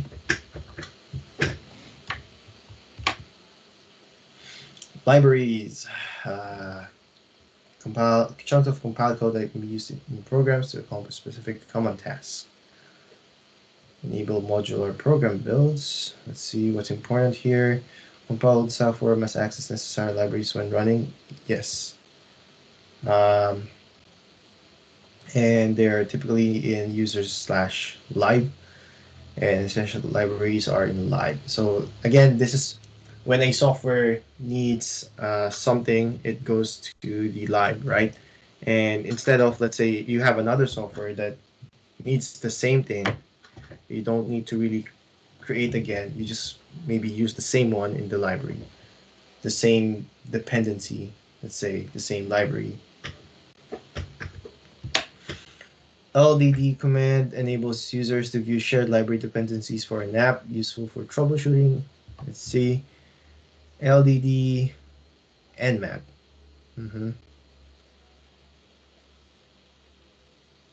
So the shared libraries would be pointed there.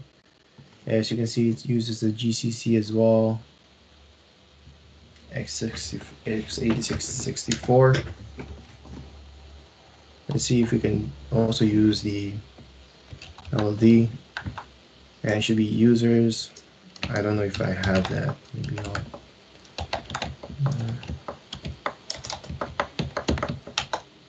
Yeah, I don't think I have any there. software compilation process.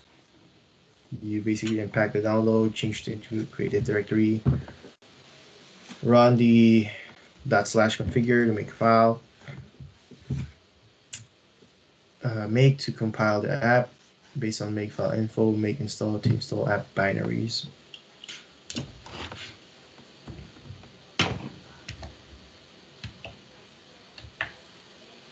Building software from source code. If you have any experience, go put that in chat.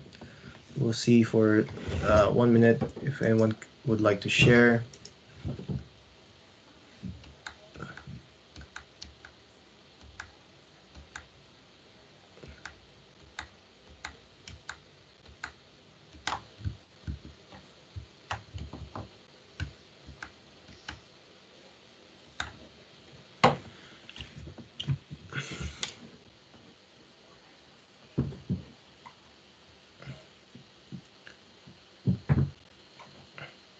If none, let's move ahead.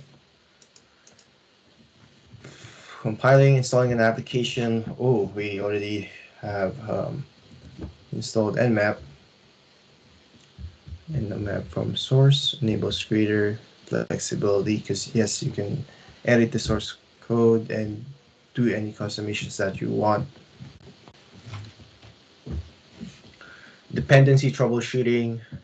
Don't forget for Yam, it's going to be yum.repos.d, and Yum is for Red Hat Enterprise Linux distros such as CentOS, Fedora. And don't forget that for the Ubuntu, it's gonna be the slash. Just gonna write it down quickly. So it's gonna be /etc/apt/sources.list and /etc/apt/sources that lists that the directory. When compiling, verify compiler and compiler version. And apt is again for Debian. Yum, RPM, apt, dpackage. How Yum and apt manage dependencies. So both rely on info inside package to discover dependencies. Both search repo for additional packages that are needed. Internet connection, FAO or using remote. If not, if you have local, you just need local connection. Can be configured to automatically install dependencies. That's one of their main difference and advantage compared to their uh, older brothers like RPM and dpackage. So guidelines on troubleshooting should be pretty easy. You do verify, discover, check information. Again, troubleshooting is like this all the time. Look at the specific dependency, search for it, list it. If you can log it, better. If you needed to pass it to another person. Patching, update issues, read patch docs before applying. Sometimes when you see a breaking change, they would basically mention that. Let's see.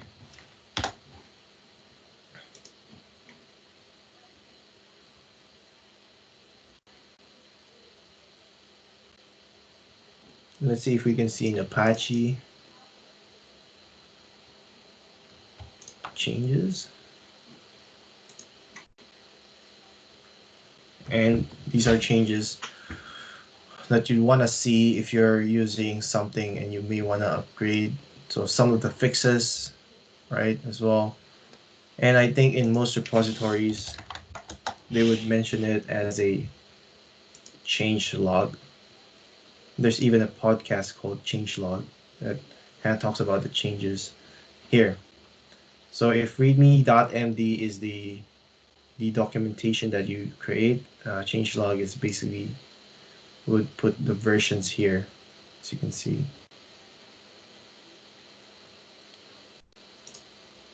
So you can see things that are they've updated, and even the contributors, the maintainers.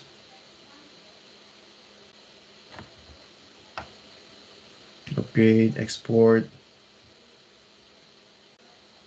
notable changes. So these are like the breaking changes, right?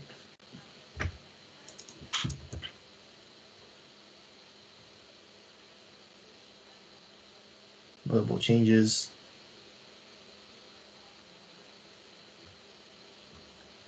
So this is a lot, but it is kind of fun to just check each version. Actually, I mean, not really go down details. Check each version. Let's say what was version 1, and what big improvements or changes did they do version 2, and so forth. Okay, that should be okay. So patches, updates before deploying.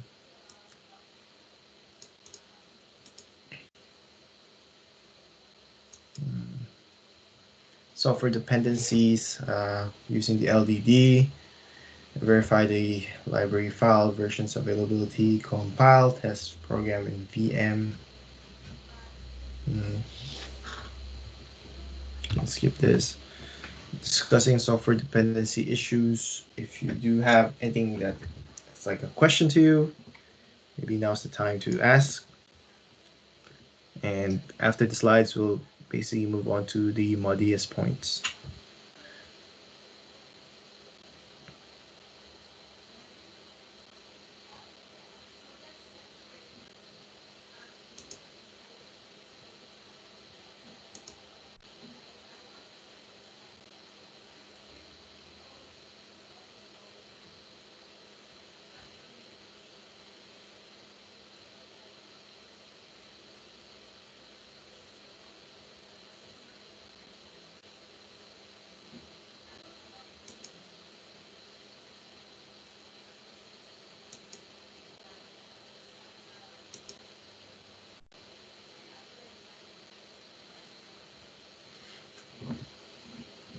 In any case, let's move on 2 more slides.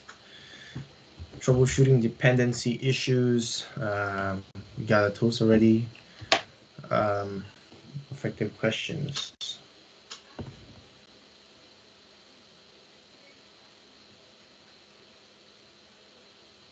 The first one is already easy to answer. The second one might be a good way to answer.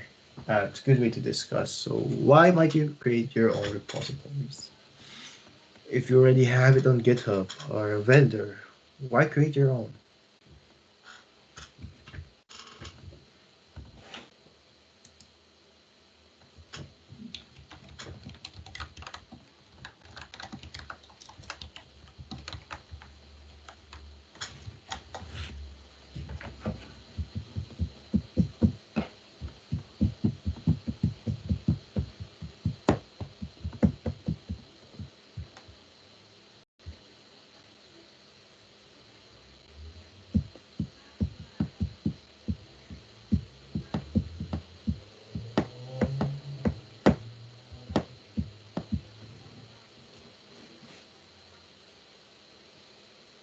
So security is yes, compatibility, IP definitely.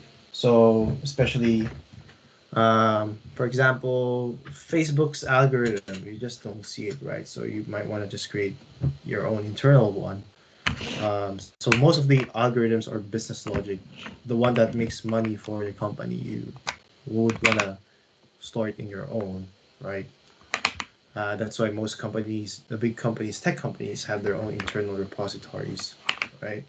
So like Uber's algorithm, right? They can sell, they can actually sell the algorithm, but it's abstracted to the user, meaning they don't show the whole code. They're just gonna say you can access this API or application program interface. It just means you can access this software but not see the algorithm, okay?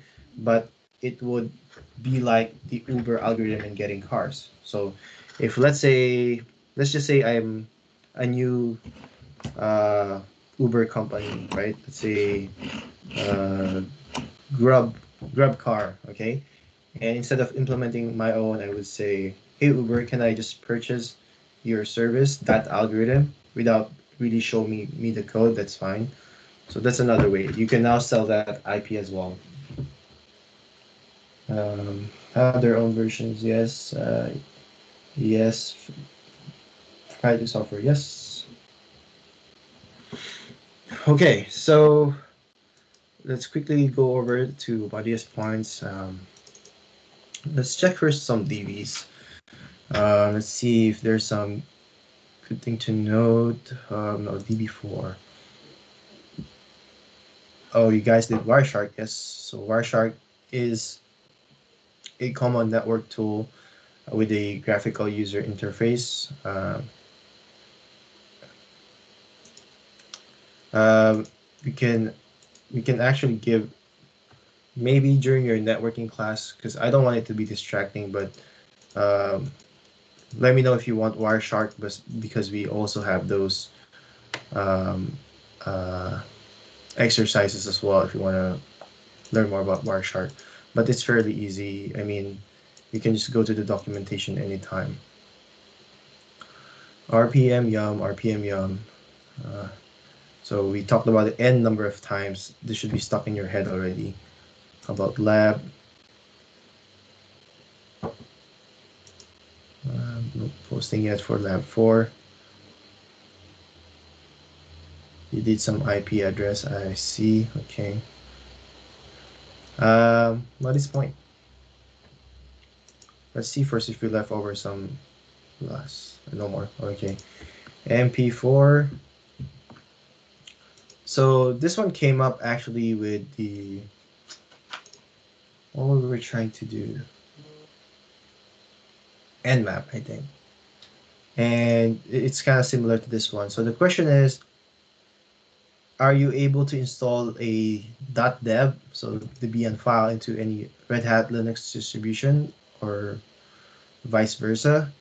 Uh, you can't directly, but with this one, using Alien, I haven't done this. If someone had experience, go ahead and mention their experience. So you can convert the dev files into RPM using Alien, another software package. Okay, nice to know. Don't need for to use or exam.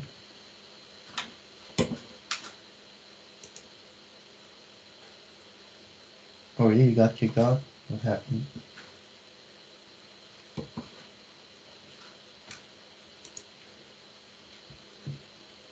Okay, next. For Tara, I spent a lot of time with this one, and unfortunately, I didn't get to really, oops, do this. A lot of the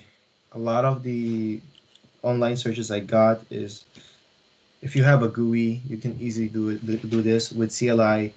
There are just two that I found, but I got no luck there. So I think what Tara wants is there a way to copy this to, let's say, your CentOS CLI in VirtualBox? If anyone figured that out, that would be great as well to share.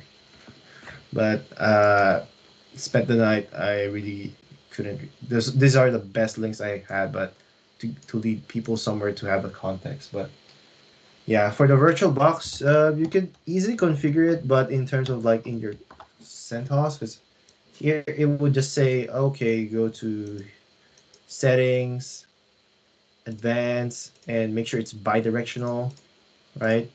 And then for the CentOS, you basically want to do Apple release, whatever. Let's see if I do have some history of commands that I've used. Oh, let's do less.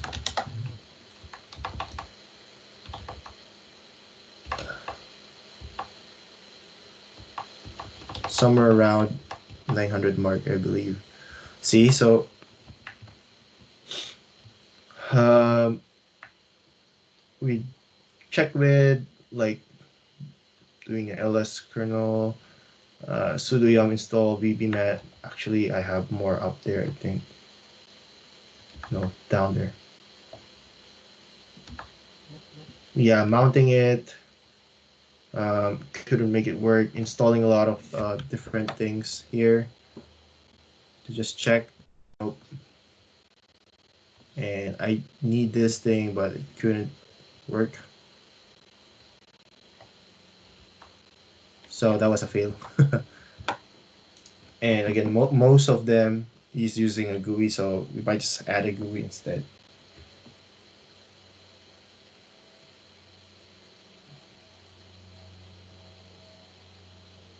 Settings, general, advanced. I think that was, yeah. Shared clipboard. I think I was there already. Let me double check if I did see that. Did I not do shared clip? Oh yeah, I was already there.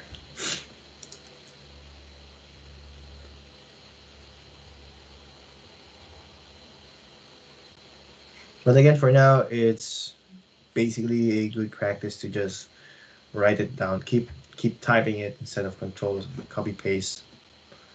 And later on, you'll just make aliases instead of like control paste, right? Or history. Yeah, either like for me, I do have a bunch of commands, but I do keep like a lot of aliases so that I just don't have to copy paste stuff. Like alias, alias, alias, alias, alias, bunch of them. So, question about Alex. I like his questions a lot. It gets me. Gets us to really think deeper on why and how. It's hard, but it's good. Um, so he's asking how does the system know how to interpret the application, um, and what is there, right? So in my research, it's basically a script that set environment variables and then runs that software binary. So think of it as like running your commands and all the binaries that's needed to do that. And a good reference point, I think I found a good one here to explain like how Apache starts. So I think at least this one we have one software package that we can really look and see what's really happening. See, like invoking the HTTPD and what environment variables, stuff like that, even errors that shows up, like start and boot time. Yeah, I'll just put this here as well if you missed it. Yeah, so I really like Alex's questions because he brings a unique perspective. Him coming in from being new to it, thinks of like different stuff that like if we've been exposed to tech for a long while, we kind of miss out. Like, so how does it really work again? Because it's always everything's abstracted to us, right? So sometimes we just take it for granted and just say, we just trust it, right? Kind of like the same question with Alex. So good question as well, Kendall. I like it. It was the same, so I just gave the same response. Um, this one is easy. Managing dependencies is better with Yum, and the other one with APT. Um, these are just good summaries. Usually at towards the end, it means that I don't need to give feedback because there it looks good. Let's see. I think there's still something I'm gonna miss. Back of my head, what's about it? Let's see. Do we have anything else? Yeah. Again, as we go to lunch break, we meet again at 1. And then again, no need for daily scrum. And I apologize again. Yesterday, I think I was just really stressed out and something's happening at the house as well. And I was not really listening, even though I was saying I was listening. That was dumb. Apologies for that. Um, so no more daily scrum for sure. Totally makes sense. Because you already have the tools and the documentation, and you do talk every day. Okay, so Again, reminder, Thursday we'll do another special thing. Let's spend more time with Bash so that we'll introduce you to the basics of programming, and so that when we come to the lesson of the Bash again, it will be easier for us because I don't think in the CompTIA it explains the basic programming concepts. But let me look over to that again. Um, and then don't forget this Friday your progress submission, just so that we can grade you. And then don't forget the next week Friday we'll have basically a team presentation again. And also you guys are gonna have a long weekend. Okay, don't forget Monday we don't have classes, but we'll be squeezing some modules. But don't worry, it looks like we're doing a good pace, so we should be fine. Any questions as of this point?